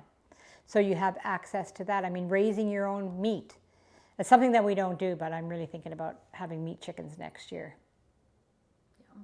I don't think Gary would be very happy with it, but I'm like, maybe I'll have to start off with 50 of them. The year after that, it'll be 500. No, but I mean, having some meat chickens, right? Mm-hmm. My granddaughter's like, and grandmother, who's going to process them? I'm like, I have no problem cutting off a chicken's head. Yeah, I grew up with it. I seen it, right? Yeah. So the thing is that, and a couple of years ago, the girls wanted me to get eggs, laying hens. So we got laying hens, and we were able to have fresh eggs every day. So I got myself one of those portable chicken coops. So one day I got to reuse that again and get a few more chickens, because it was really nice going out in the morning and collecting the eggs. But I have to be reminded that I have to be at home if I'm going to be taking care of, chickens and eggs and things like that. So you can't be just going away and going off to work. You have to be able to be around. So. Yeah, that would be the downside. Yeah, or having workers to be able to help out. That would be the benefit and a beauty to be able to do that. So advocating for all farmers across British Columbia that need workers. We need to help supplement farm workers' incomes. Mm-hmm. Because as a producer, you can't be paying out $20, $25 an hour. It was shocking. When we were at the farmer's market the other day, talking with you and another farmer, it was shocking to me to learn that being a farmer can't be a lone income. You need multiple incomes, unless it's a huge scale farm. Mm-hmm. But it can no longer be a sustaining income on its own. That was shocking to me to learn, considering how much work and time, and it's not like you work an hour a day and then you're done with the farm. It's a lifestyle. Yeah. When I think about more and more, and I think about people wanting to get into farming, like young people, I mean, it's a very expensive industry to get involved in. I mean, I don't have that kind of machineries, combines and tractors and all that. But also, you're absolutely right. You have to be able to do something else, because you can't depend on it. Even though I read books, like The Urban Farmer, like 1 acre, make $90,000 a year. How? Like, I read the book over and over. I still haven't figured it out, right? But I mean, it's done. People do it, and they make a living out of it. I mean, I guess if I sold all my garlic at $2 a head. Oh wow, yeah. That's quick math. Yeah. Yeah, that would be good. That would be very good. Yeah. We're actually just learning a little bit about urban farming and about the spin process. That's small plot intensive. Yeah. we met with a farmer in Cranbrook that does spin farming, Mm-hmm. and he converts people's backyards into it. But he's Curtis Stone? No, that's the one who No. wrote the book, right? Oh no, he referenced him, I believe, but his name's Christian Kimber. He does Three Crows Farm out of Cranbrook, quite a local farm. He's got the longest lineup at the farmers markets, but he's articulated the same thing as you. He's like, it's amazing, and I'm doing it because I think it's important work, and I'm doing it because it fits with my family. But Mm-hmm. we are a dual income family, and it needs to be that way with farming. Yeah. And so, like, yeah, it's tough across the board. Yeah, so I don't know. I mean, how, you can't have your produce so overpriced. People are not going to buy. It's fresh food. Yeah, we know, yeah. And then people don't really think when they go to the grocery store. They're like, I need a cucumber, just pick up a cucumber. But I guess that's for lots of different things. Yeah, so it's just trying to educate people about being able to eat healthier. Mm-hmm. Yeah. I mean, buy those fruits and vegetables, but make sure you're soaking them in baking soda, right? Baking soda. Yeah, it works really well getting the chemicals off food, especially berries. Because you have to be very. We always rinse them. No, you need to soak them. Is what I do, and what I've learned. Yeah, Wow, interesting. yeah, and then you can rinse them after you soak them in baking soda. If they're not organic, organic ones I just rinse, or stuff that I just pick from our place, just rinse them. Or I just eat it right from the garden. Yeah, Who right. cares? Who cares? I know how it was grown. Yeah. Oh, it's amazing. I think that piece you were talking about supporting farmers being able to grow their own food and sell it properly, because like I think the cost is such a big barrier for so many people. Mm-hmm. Like I know, like even for Mike and I, if we had it our way, we would eat like only organic food. But like being in Vancouver, like it's so rare. Like even when I'm at the grocery store, I'm like looking at like conventional and organic, and I'm like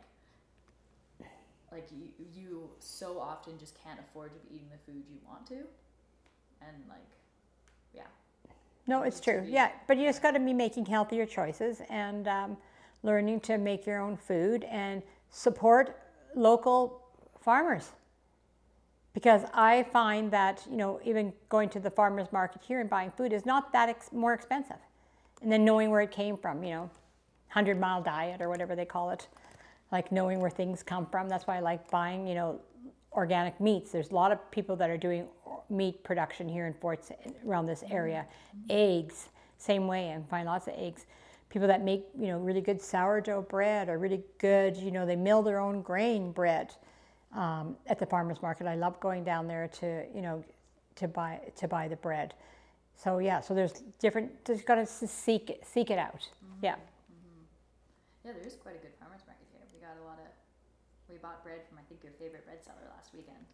It's Yeah. tasty, and it's so much better for you. It tastes so much better Oh, absolutely. always.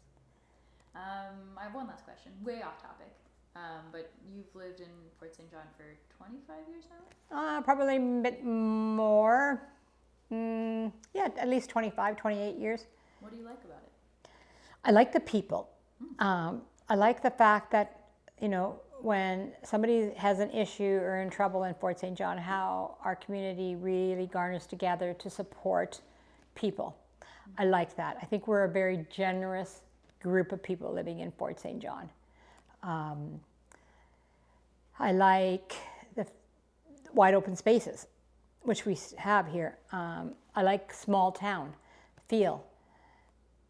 I like the fact that, I have the privilege of living where I live and, being able to own some property, because that would be a very expensive piece of property elsewhere, right? Mm-hmm. So I like that fact. I like the fact that there are so many ways that we can get involved in our communities, lots of opportunities.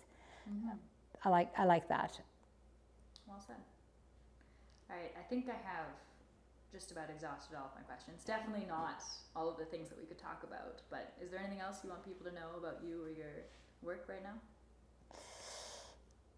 Just that I'm going to continue, and that I'm passionate, and that I'm here to serve and, be the best me that I can be. Well said. Thank you so much for your time today. I love hearing you talk. I love learning about all of this, and it's been so cool to talk about food and see this kitchen here. So thank you. And thank you very much for taking the time. Oh, so happy to. All right, should we say goodbye to everybody? Bye.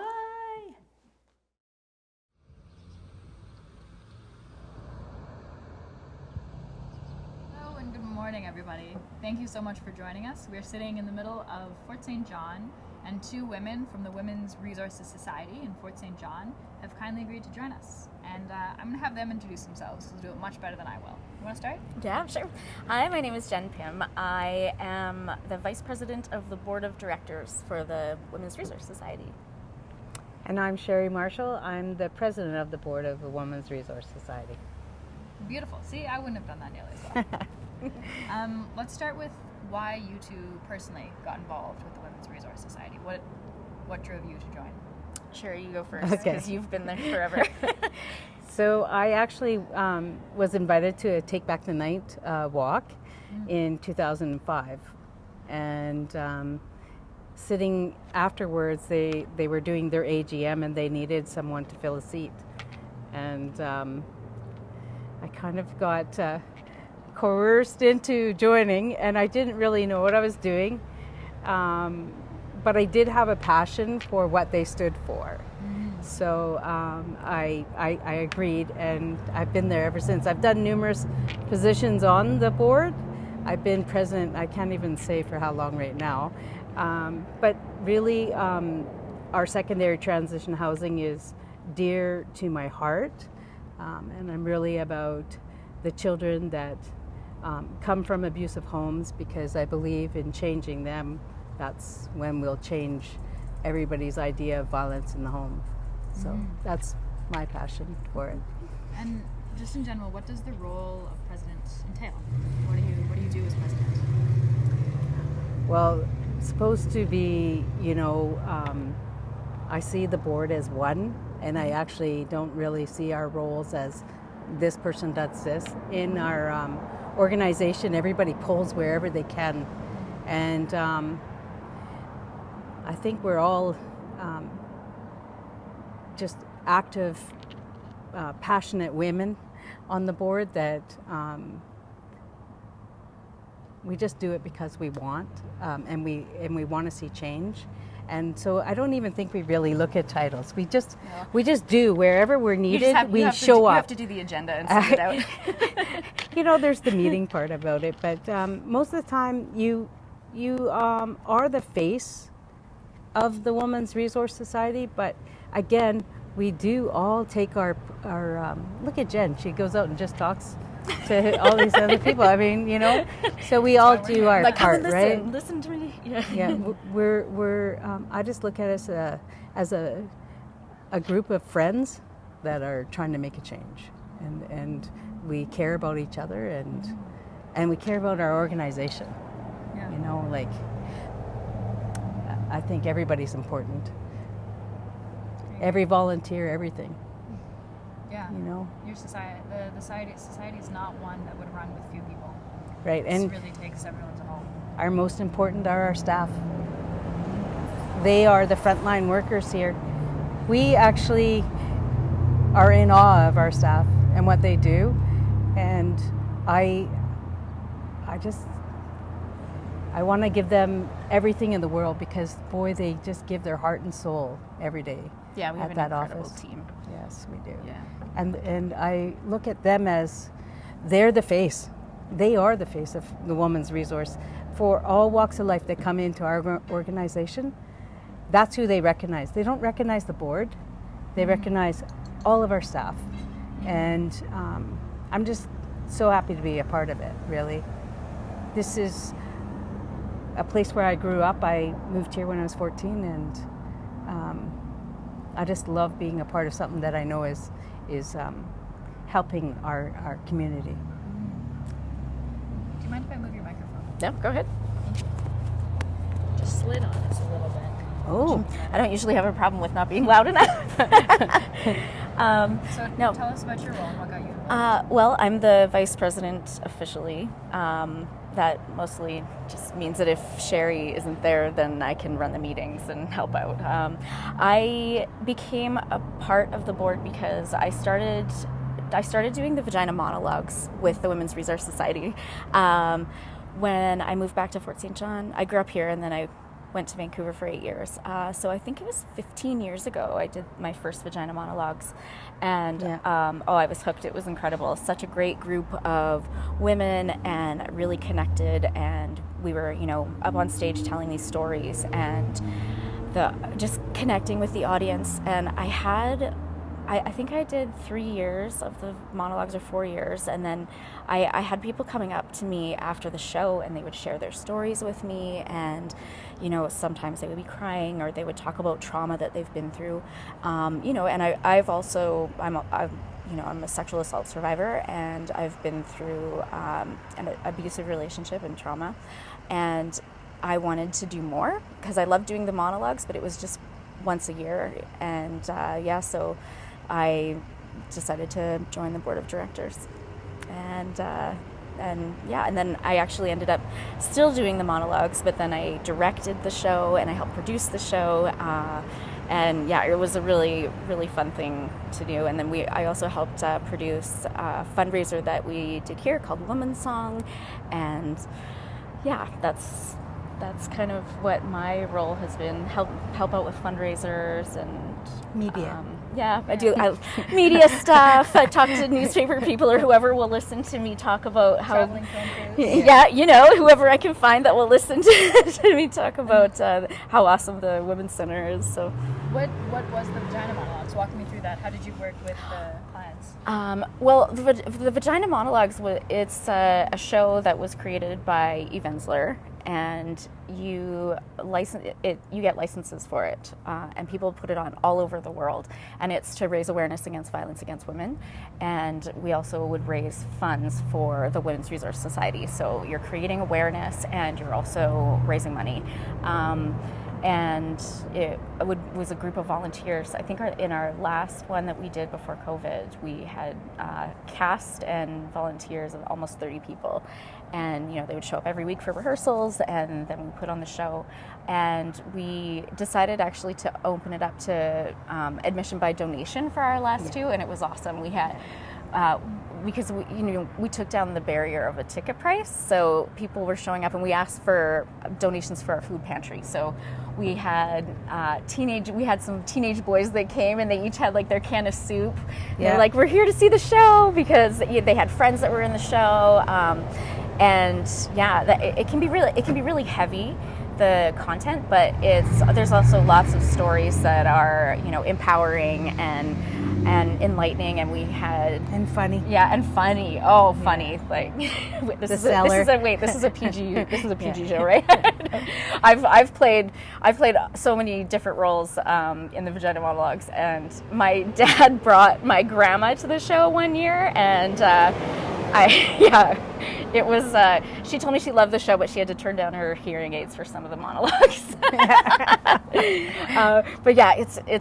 It was awesome to get that group of people together, and I made some of the best friends that I have in Fort St. John through doing the show, and that's how I got involved with the board, and became part of it. Oh, that's so cool. The Vagina Monologues are such a neat project. It's awesome. I've seen them in Vancouver and stuff. It's just such an amazing way to celebrate and support, honestly. So tell me a little bit more about the society. What are the main resources that you support the community with? Okay, so we have Poverty Law, so our advocate, Melody Blaney, and then we have the Poverty Family Law advocate, who's Talitha Nielsen, and then we have outreach store, which actually provides free clothing, free food. They can come once a week for food. And then we have the Healing Place that you can come through Monday through Friday. Wednesdays is Men's Day. So you can come from 9 to 12 and come for a walk-in with either family law or poverty law.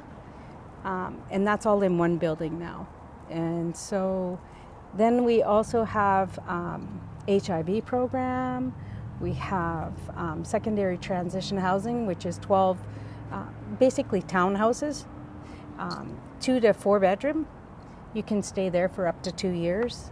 That's for women fleeing yes. abuse with their children. Yes, they must have children, yeah. And that's through BC Housing. And I should have said, the law program is through BC's Law Foundation. They sponsor it. And, you know, the community itself is so great to us.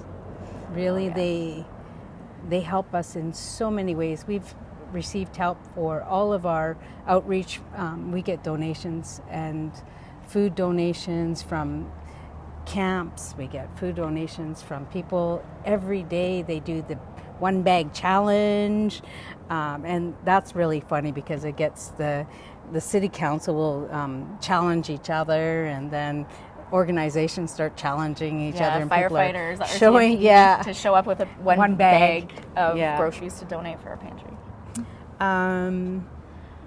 Lots of if we can't provide service for you, our office is going to try to find the right service for you in your need of what you're looking for.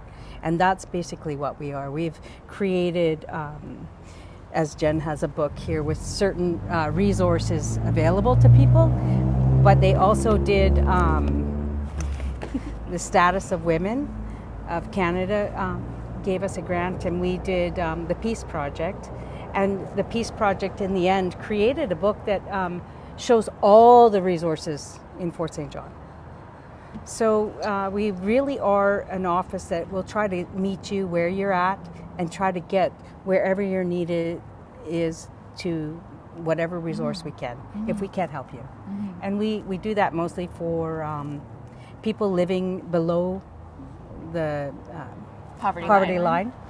And there's way more programs, but those are the main ones that we are dealing with, you know. And our numbers are high. Well, you guys are shocked when I was telling you, like our outreach pantry, just people that are coming for basic necessities and hygiene items and, you know, and food items it's at 1,200 right now. But with the high has been 1,800. 1,800 a month. 1,800 per month. And that's underreported because we don't require people to sign because we respect their, you know, wish to be anonymous. And so it's underreported probably by about 25%.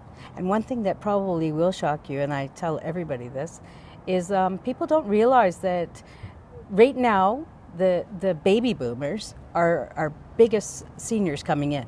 The biggest group of all, like if you look at Gen X, Millenniums, you know, I don't know what they called them before the Gen X. So it was the baby boomers, but who was before there, I'm not sure. But baby boomers are the biggest group, and now they're all becoming seniors.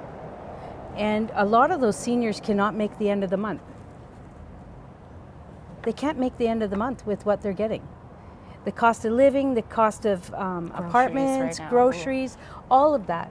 So near the end of the month, you'll start to see seniors coming in and accessing our outreach program. And once they find out that they can take as many clothes as they need and that they're free, they start accessing there to get their clothing now. And I think it would shock people to know that we have a lot of seniors that come. Yeah, it's one of those, but you know what? They also turn around and volunteer sometimes for us, and so it is a give and take. It's really almost like a big old family that's coming in there. They like the community, and, the sense of community, and they, you know, it's as simple as someone will come in and access and get all these things, and then the next thing you know, they bring you in a flower. It's a simple thing, but in their world, you know, we had the walk for people who had lost families to addictions. And one gentleman, he's one of my favorites, but he just showed up there with a case of pop and a bag of chips, you know. Nice. And it doesn't seem like much, but it was the world to him because he doesn't have much, you know, but he was willing to participate and bring his share. And I just think that this community really is amazing to watch silently from the sideline. It really is. An organization is Yeah. unique in this community too, because we don't have any barriers. Like you can come, you can drop in, you just show up as you are, where you're at. There's no judgment. Our staff meets the clients where they're at, right? So they feel safe, and we're really proud of the space that we've created. It's a safe space. It's where people can go and see familiar faces, people that they trust, people that they know are going to give them what they need and help them, and and just accept them for who they are. Like, there's a lot of heart in our organization. Oh, yes. There's people that show up just to say hi. Oh yeah. Just to have that human touch, that human communication, They live alone, and they just show up and they'll start folding clothes and just to talk to somebody. And it is amazing to watch. I really find it heartfelt in there. Like, sometimes I've left crying because it's just like, there's a boy that comes and all he wants to do is come in and help, and he'll sell his wares and whatever he's making. He's made banana bread, and he's made cookies and stuff, and he just brings them in and hands them out, and he's young. You just think, wow, who are you going to be when you grow up? Like, are you going to be part of the nonprofit organization that helps our people in need? Like, when you're this young already helping. That's amazing. It is. And I really hear the importance on the community safe space that you've built, and really it being about whoever is there and whoever's looking for help. Why is that important in a community, to be so open to everyone and to be so present like that? I think that people, especially people who have been through trauma, who are vulnerable, they're experiencing addiction or poverty, or they're in crisis because they're fleeing a violent relationship, that kind of stuff. I think that the sense of feeling alone can be really terrifying, and to know that they can go there, that there's not the barriers. They don't have to meet all these things and way to the front door, and they can just go. They can just go. No questions asked. It's a safe space. It's so important because it can get people out of situations where they might feel like they're spiraling, or that they don't feel like they can leave because they don't know where to go or what to do. Like, I get calls and messages from people, even friends, stuff that say, hey, like, I'm in this really bad relationship and I don't know what to do. And in Fort St. John, like we were mentioning, it's unique because it's a resource-based community, and the oil and gas industry, it pays a lot, but a lot of the time, the mothers in these families are stay-at-home moms. And so if they get in these violent relationships, they're terrified because they're like, I don't make any money. Who's going to look after my kids? How am I going to leave? How am I going to do this? How is it possible? And and I tell them, like, you need to call and talk to Talitha. She's our family law advocate, and she can tell them exactly what they need to do, what resources are available to them. What paperwork they need to fill out, how they can keep themselves safe, how they can keep their kids safe, which are, the two biggest concerns when you're leaving a violent relationship. But yeah, also, so we're very isolated up here too. Yeah. We're isolated from the rest of the province, really. And our health care up here is not as great. And people aren't finding the proper mental health up here. It's not they're short-staffed, overworked, and so they are coming to us and saying, what can we do? Where can we go?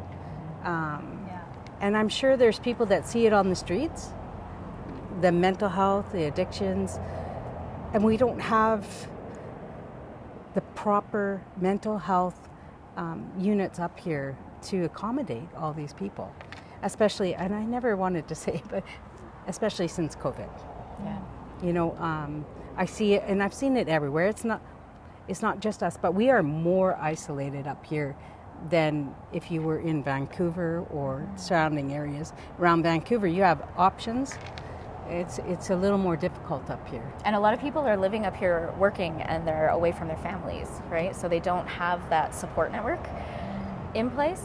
And we welcome them and say, hey, we can be the support that you need, right? If somebody, like, it's not like a woman who's living up here with her husband can just take the kids and go stay with her mom, or, you know, like, so yeah, we provide counseling, drop-in counseling, when there's a wait list to get any kind of counseling at most of the mental health And that's where technology comes in, you know.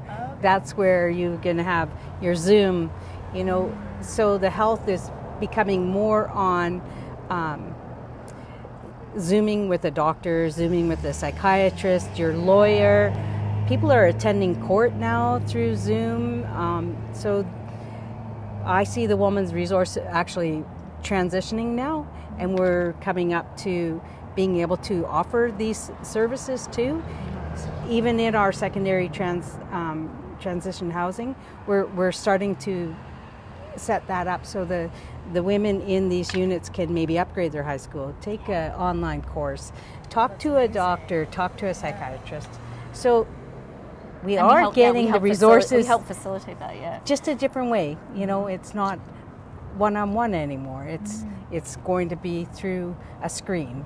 Yeah. Which is so Jetson, but You got it.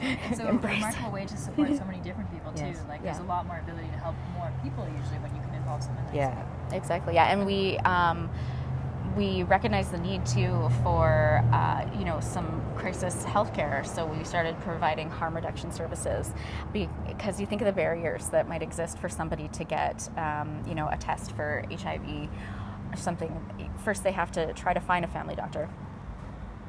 Really hard to do right up here.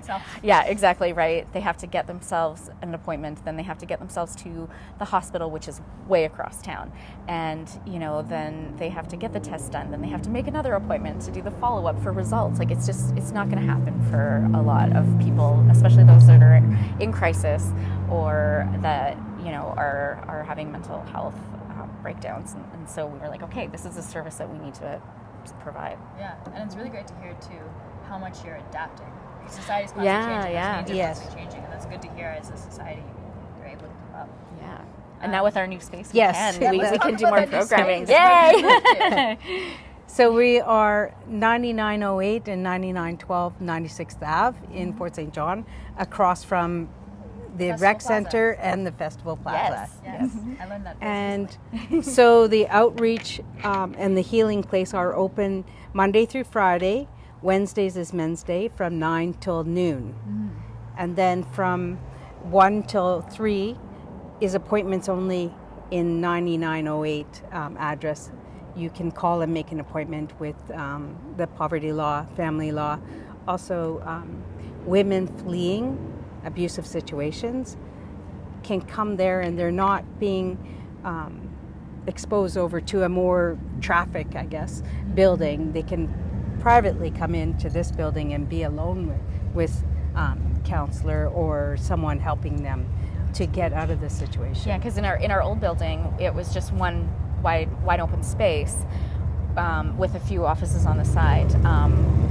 So I called it walking the gauntlet because you had the offices. The drop-in space in the front where people would be sitting, having coffee and stuff. And you had to walk through all the offices to get to the outreach program. And if you're here in a situation where you're leaving an abusive home, it's very chaotic some days. And so for them walking in, their life is already chaotic. So it just, anxiety goes up. Here we're able to offer the privacy and the quietness of being over in this building and being met with everything that you need. We'll get you to, housing, help with services that, if they don't have an income, we can get those services set up for them. It's just so much calmer over there. It really is. All the staff say that even the people coming now are calmer, and they just feel like we're offering so much more. But it actually is almost the same services, just addressed differently. Yeah. And just so much more calming for them when they come in. So that's huge. It's absolutely huge with people that are having mental health issues, and they're walking in and they're looking around, and the colors on the wall even are calming. Yeah. And they're being met by calm people, and they're saying they're just seeing this calm come over them, and it's a huge change from being on the main street and just being in this. It felt like you're on the freeway, just right, people in and out, and it's way calmer now. Yeah, and we have more opportunity for growth now. We can expand our programming because we have the space, right? So we can hire more staff. We can see, like you say, what the community needs, right? And say, how can we help meet those needs? Because now we have the space to do it. We have room for more employees. We were talking about like, you know, having to get bunk beds for them before, because we were maxed out. So it was starting to put limits on how we were going to be able to help the community. So now that we have this expanded space, then we could do more. Tell me about that. How many staff are involved with the Resource Society? So we have 6 full-time staff, and then the great thing is we're able to provide a service for summer students, practicum students. We've in previous years had law practicum students come from all around BC, and they'll come and work with our advocates. And then this year we have 2 students that are, I believe, part of the social work program. And so they're coming to learn how to talk to people and to remember to keep your own energy up first and then proceed to help somebody. They're learning when they write reports for us, and then they say, you know, they never knew that they could reach that far. You know, they never knew that how they spoke could change the situation. How much they can see that they're having growth at our organization.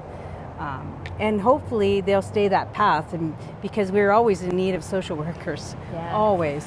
And so it's great to open up and have the space for them to come and help us. And we've had people from all over BC come. We've had people doing their nursing practicum come and stay with us for a couple weeks and work with us and learn how to recognize the minute someone walks in the door, rating how high is the need here, and do you need to get privacy right now, and so they all say that they really value being able to be at the Women's Resource because it's a great opener for what they're going to deal with and what they're going into for their future. And Amanda, our executive director, who is incredible. We love Amanda. She's really big into mentorship, mentoring, and and training the next generation of executive directors, of people who will stay with our organization and will continue to progress and become leaders in our community.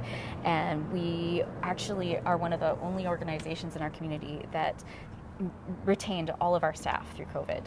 Oh, wow. Yes. And That's huge. Yeah. Both of our advocates, the family and the poverty law advocate, were both born and raised here. Yeah.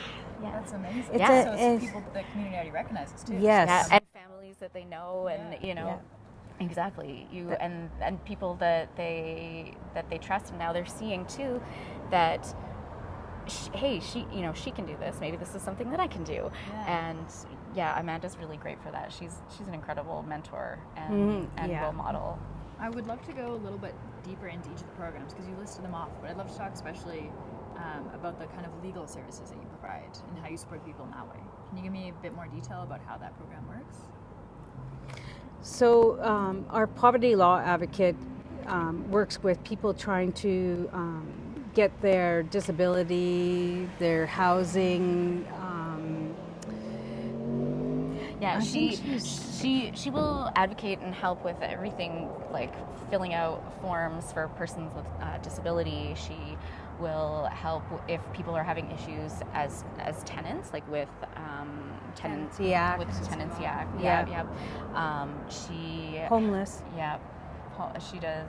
She helps with homelessness prevention, and so she works with people who are like facing poverty. Like both of our advocates, there's some requirements to meet that you meet to be part of the program, and then our Talitha. So that's our poverty law, and then Talitha is our family law advocate, and that is a fairly new program for us. She's a couple years now, 3 or 4 years, and Talitha actually did her practicum with us when she was in school, and then took a position full time and started this program, the family law program, which is crucial to our community because she helps women who are fleeing violence and abusive situations. Like I was telling you about the ones that are saying, I need to get out of this, but I don't know what to do. They can call, and Talitha will walk them through everything. They will, she will say, okay, this is what you need to do, how to get a protection order. This is how to start on the, to get child support. These are the resources that are available to you, whether it be rental subsidies or childcare subsidies. She will help anyone that is women in and men. Yeah, women and men. Both of our advocates also have male clients. It's kind of like a first come, first serve. We say we're the woman's resource, but it really is a first come, first serve. Mm-hmm. And so if the man comes first, then we have to send the woman to someone else that we can recommend. Like if there's two people, it's a in conflict. relationship, Yeah, conflict with each other. Yeah. You need to support whoever's coming to you first, right? Yeah, because it's a conflict of interest. She can't support help both sides. We have to say men and women. Yeah. Because they do offer their services to men and women. They also are part of the income tax program every year, too. That if you're under 40,000 as a family, and I think 32,000 as a single, they'll help you do your taxes. So and MNP has helped us too, along with that. Sorry, what's MNP? Yeah, and Tammy Peters. It's an accounting firm in town. Okay. Yeah, thank you. And so they've come and given up volunteer hours to help. I forget how many they actually did this year. 100?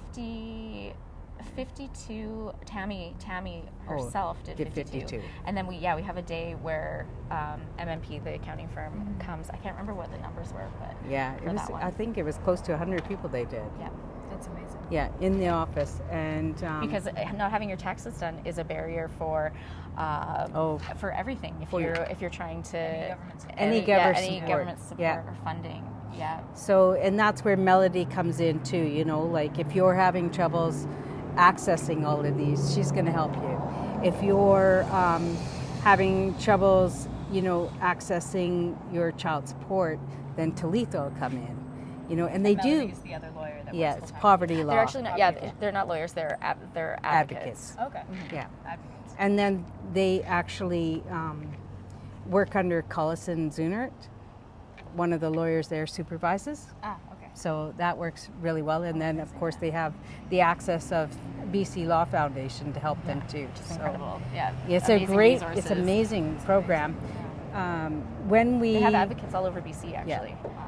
Yeah. So in communities all over BC and lots on the Lower Mainland. Yeah. So these programs are available all over BC because of the BC Law Foundation. This program's been in our organization for 15 years. I was there when they were starting it, and it was amazing. There was a lady that was, there was only 2 employees at the time. And we were actually just down the road here in an upper apartment, basically 1 room. And that's where we were until 2008 when we moved across the street. So, I always tell this story that it started at a kitchen table with 4 women in 1981 who just saw a need for helping women. and we went to a one-room office, and then we went to a building across the street, and now we're actually in 2 buildings with many, many programs and just offering services to up to 1,800 people a month.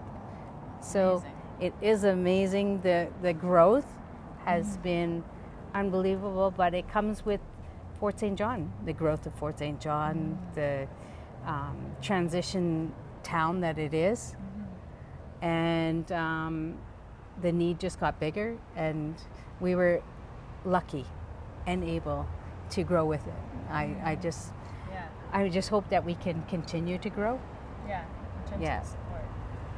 And speaking of transitions, tell me about the transitional housing that you have. How does that work?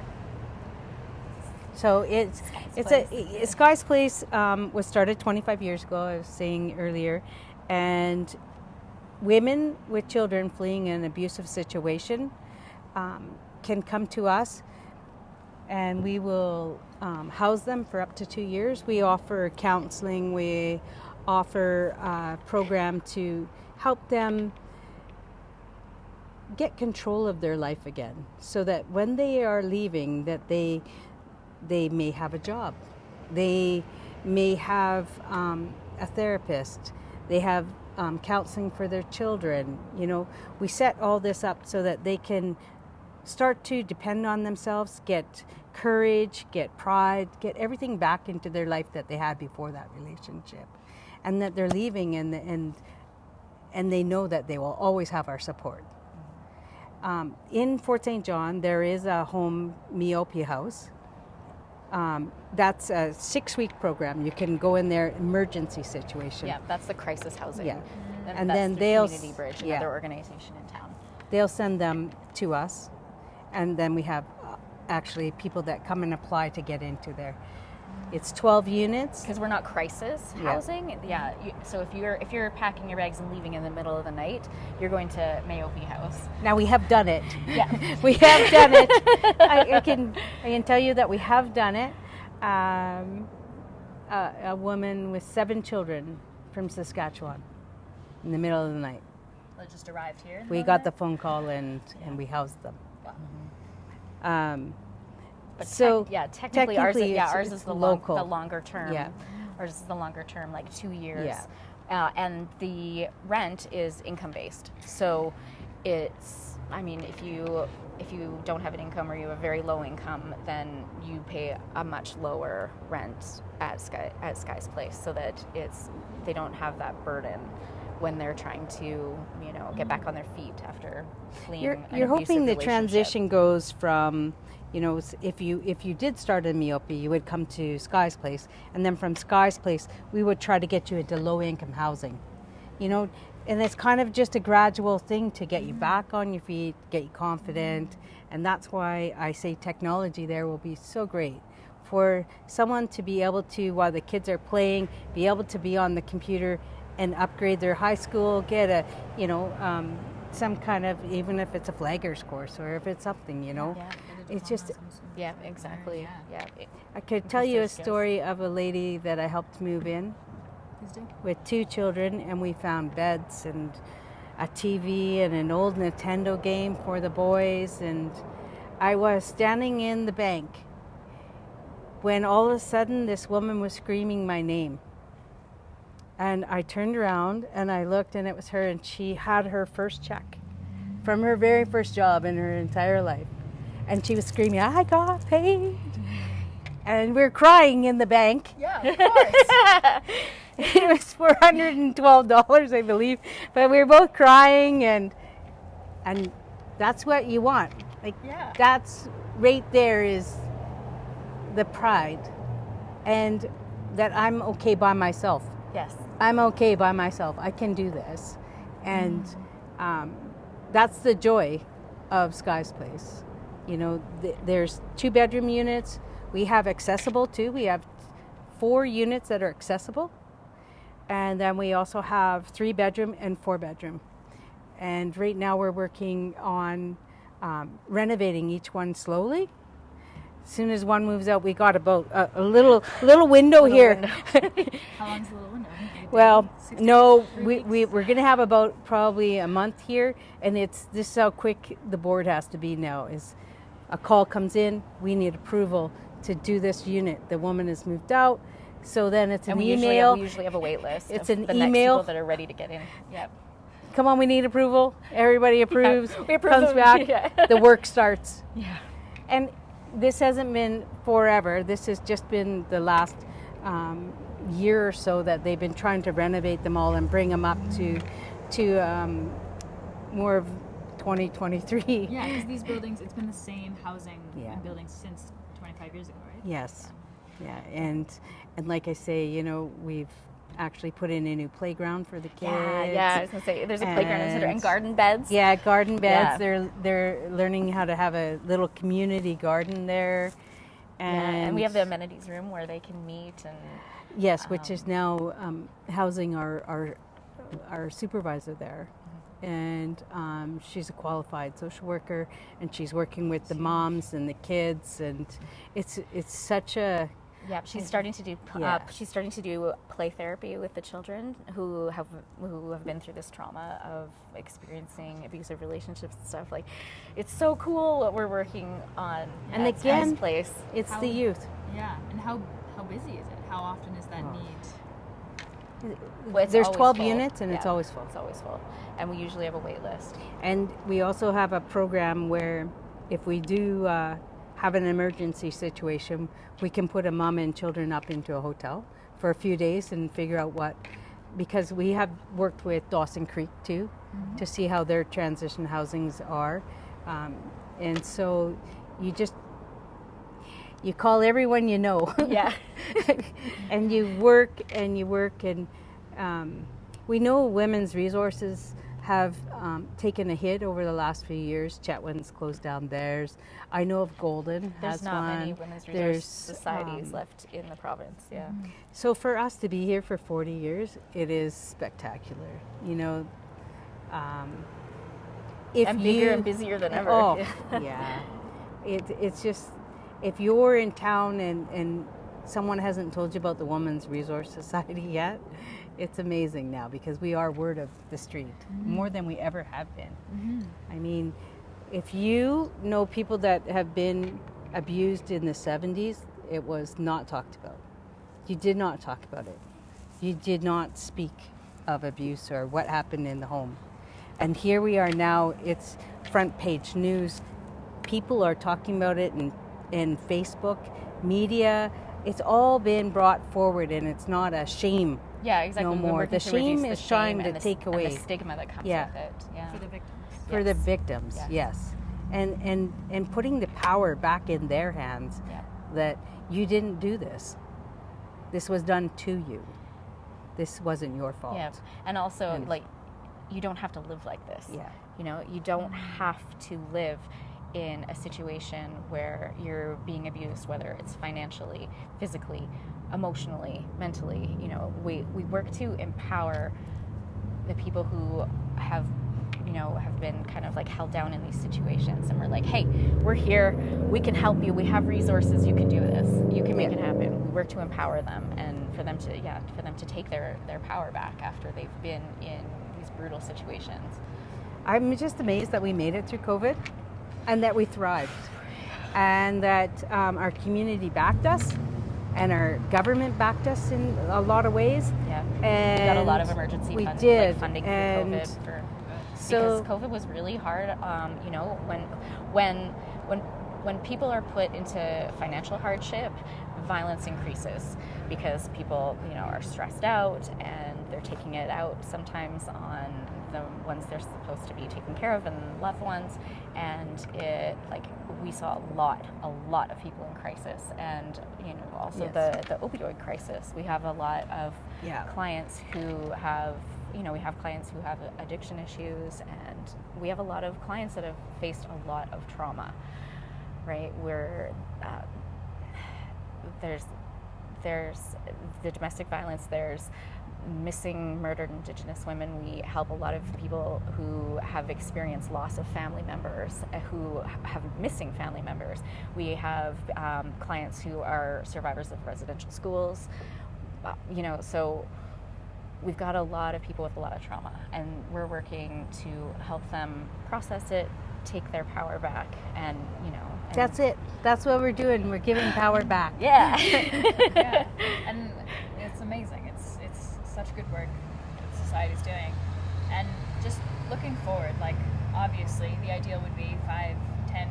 Honestly, tomorrow, the ideal would be no one needed your help. That there was no situation. Exactly. We say like the ideal Yeah. the ideal world is like we'd all be out of a job.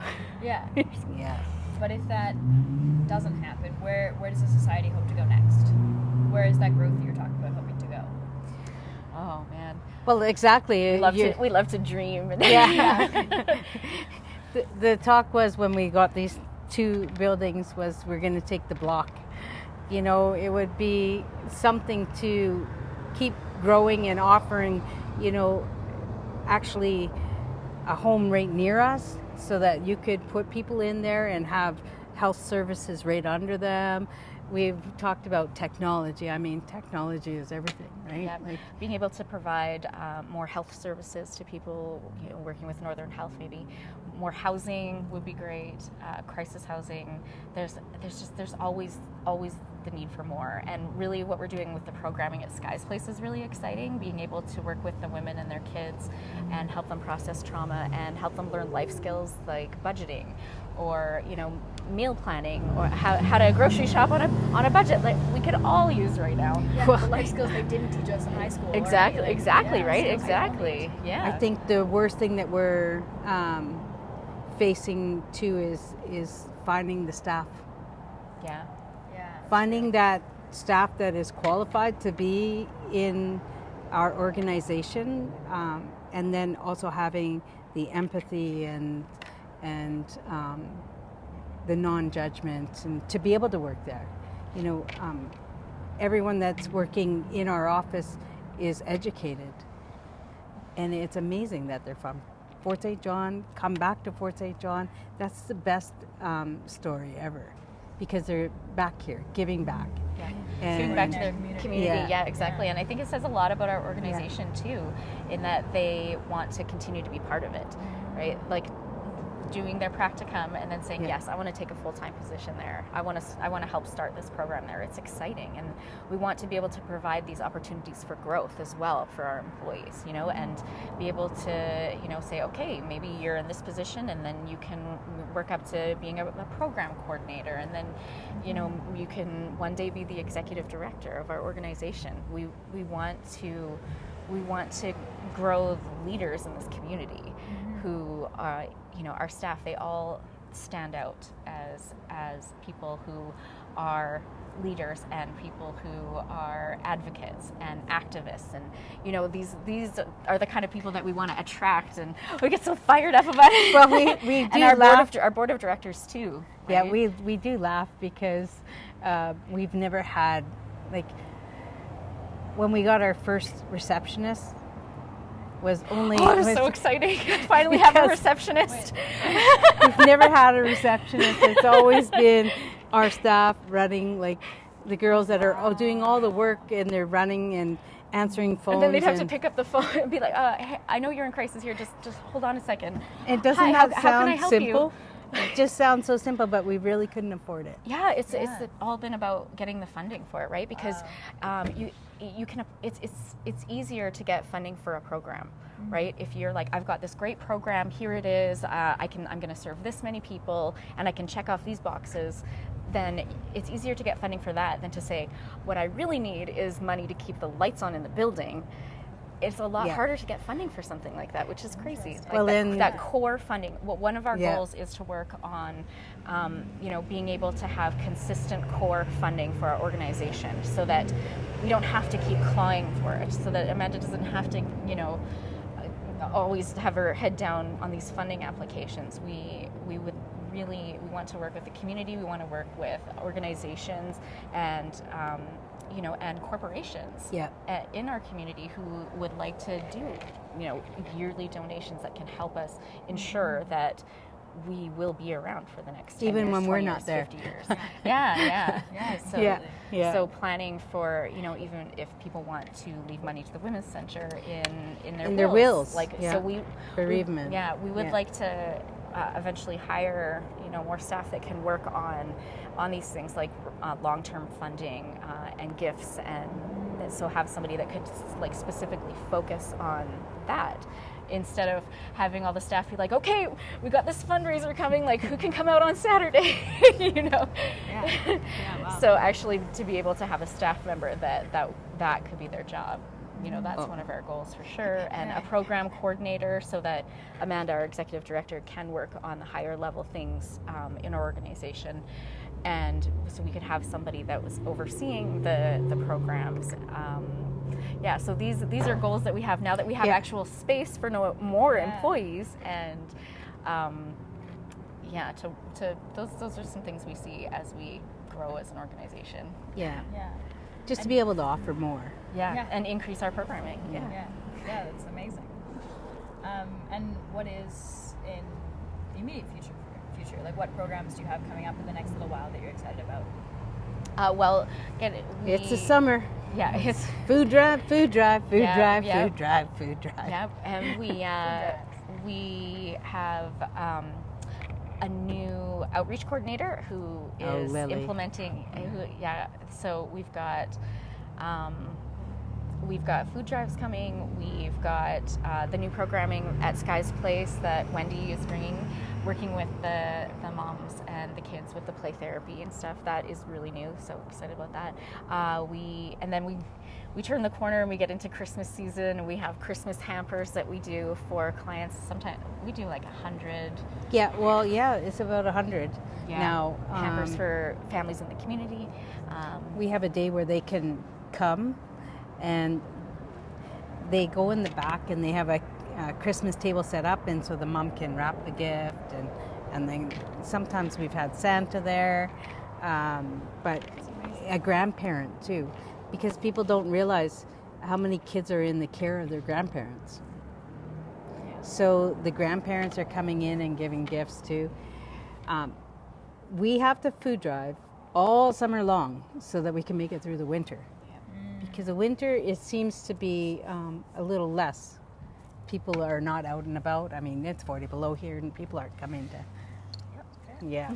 It's food drives, and really just we have to put on a building or open house yet. We have to show people our new buildings. Yeah. So we're in the process of doing that. So it's. And then we'll start planning for our big fundraiser is our Mother's Day run, which we were actually officially handed over to us. Rotary has put it on for us. For 12 years. For 12 years, and donated the proceeds to the Women's Center. And this year they said, you know what? We are going to give this over to you guys, and you can run it now. You can do it. Yeah, so. Oh, wait. Let's give them a little credit. They said, we're going to give you everything, and we'll be there to help you next year. And support us, yeah. So we're not like. So they're going to walk us through it, and it'll become one of our biggest fundraisers. Yeah. It usually brings in about anywhere from $12,000 to $20,000. Wow. So, and I think we could even drive it further, because the Rotary does so much. They limited their time to it to only a couple months, because they have so many fundraisers through the year. Whereas this is our main one, so we're going to be able to start right in the fall and start putting time into this, and who knows how big we can do it. They usually get about 200 people a year walking it. 200 to 300. And they on give, Mother's Day, so it's a really cool way to honor women too. I was there this year with all my crazy kids running around. It was amazing. They pancake breakfast, and the community really comes out. That's the other thing is like we have the community being part of our organization, whether even if they're not clients utilizing our services, then they can be people who are volunteering or people who just, who want to give back to their community, who want to participate. So we try to get out there and also to take away the mystery of the Women's Resource Society, right? Because people think like, oh, that's I don't need that's for other people who are in crisis or in need or whatever, but we're a community organization, right? Like we have kids that come in and do the one bag challenge, and moms will get their kids to go and get everyone they know to donate food items, and then the kids will bring bags of food into our building, and it's just a really cool way to build awareness of our organization and to touch the next generation of people who are going to be activists and who are saying like, hey, this is an organization that's worthwhile in my community, and I know about it, and I want to help. And we're not just back. food and clothing. We have a lot to offer, and you may not think that you need the food and clothing, but you might need us in another capacity. So phone us, ask. Call us and say, hey, I need this help, because we might be able to just say to you, we can't do that, but we know who can. Yeah. And you can go over there, Yeah. And That's huge. Exactly. Yeah, like the word on the street that we put out for the homeless count that was done in town this year, and we've got clients' artwork and writing, and we also have all the other organizations, Salvation in Fort Army, St. John that can help, the peer support team, overdose prevention, North Peace Pride Society. We have information on all this stuff. So the Friendship Center. Yeah, the Friendship Center.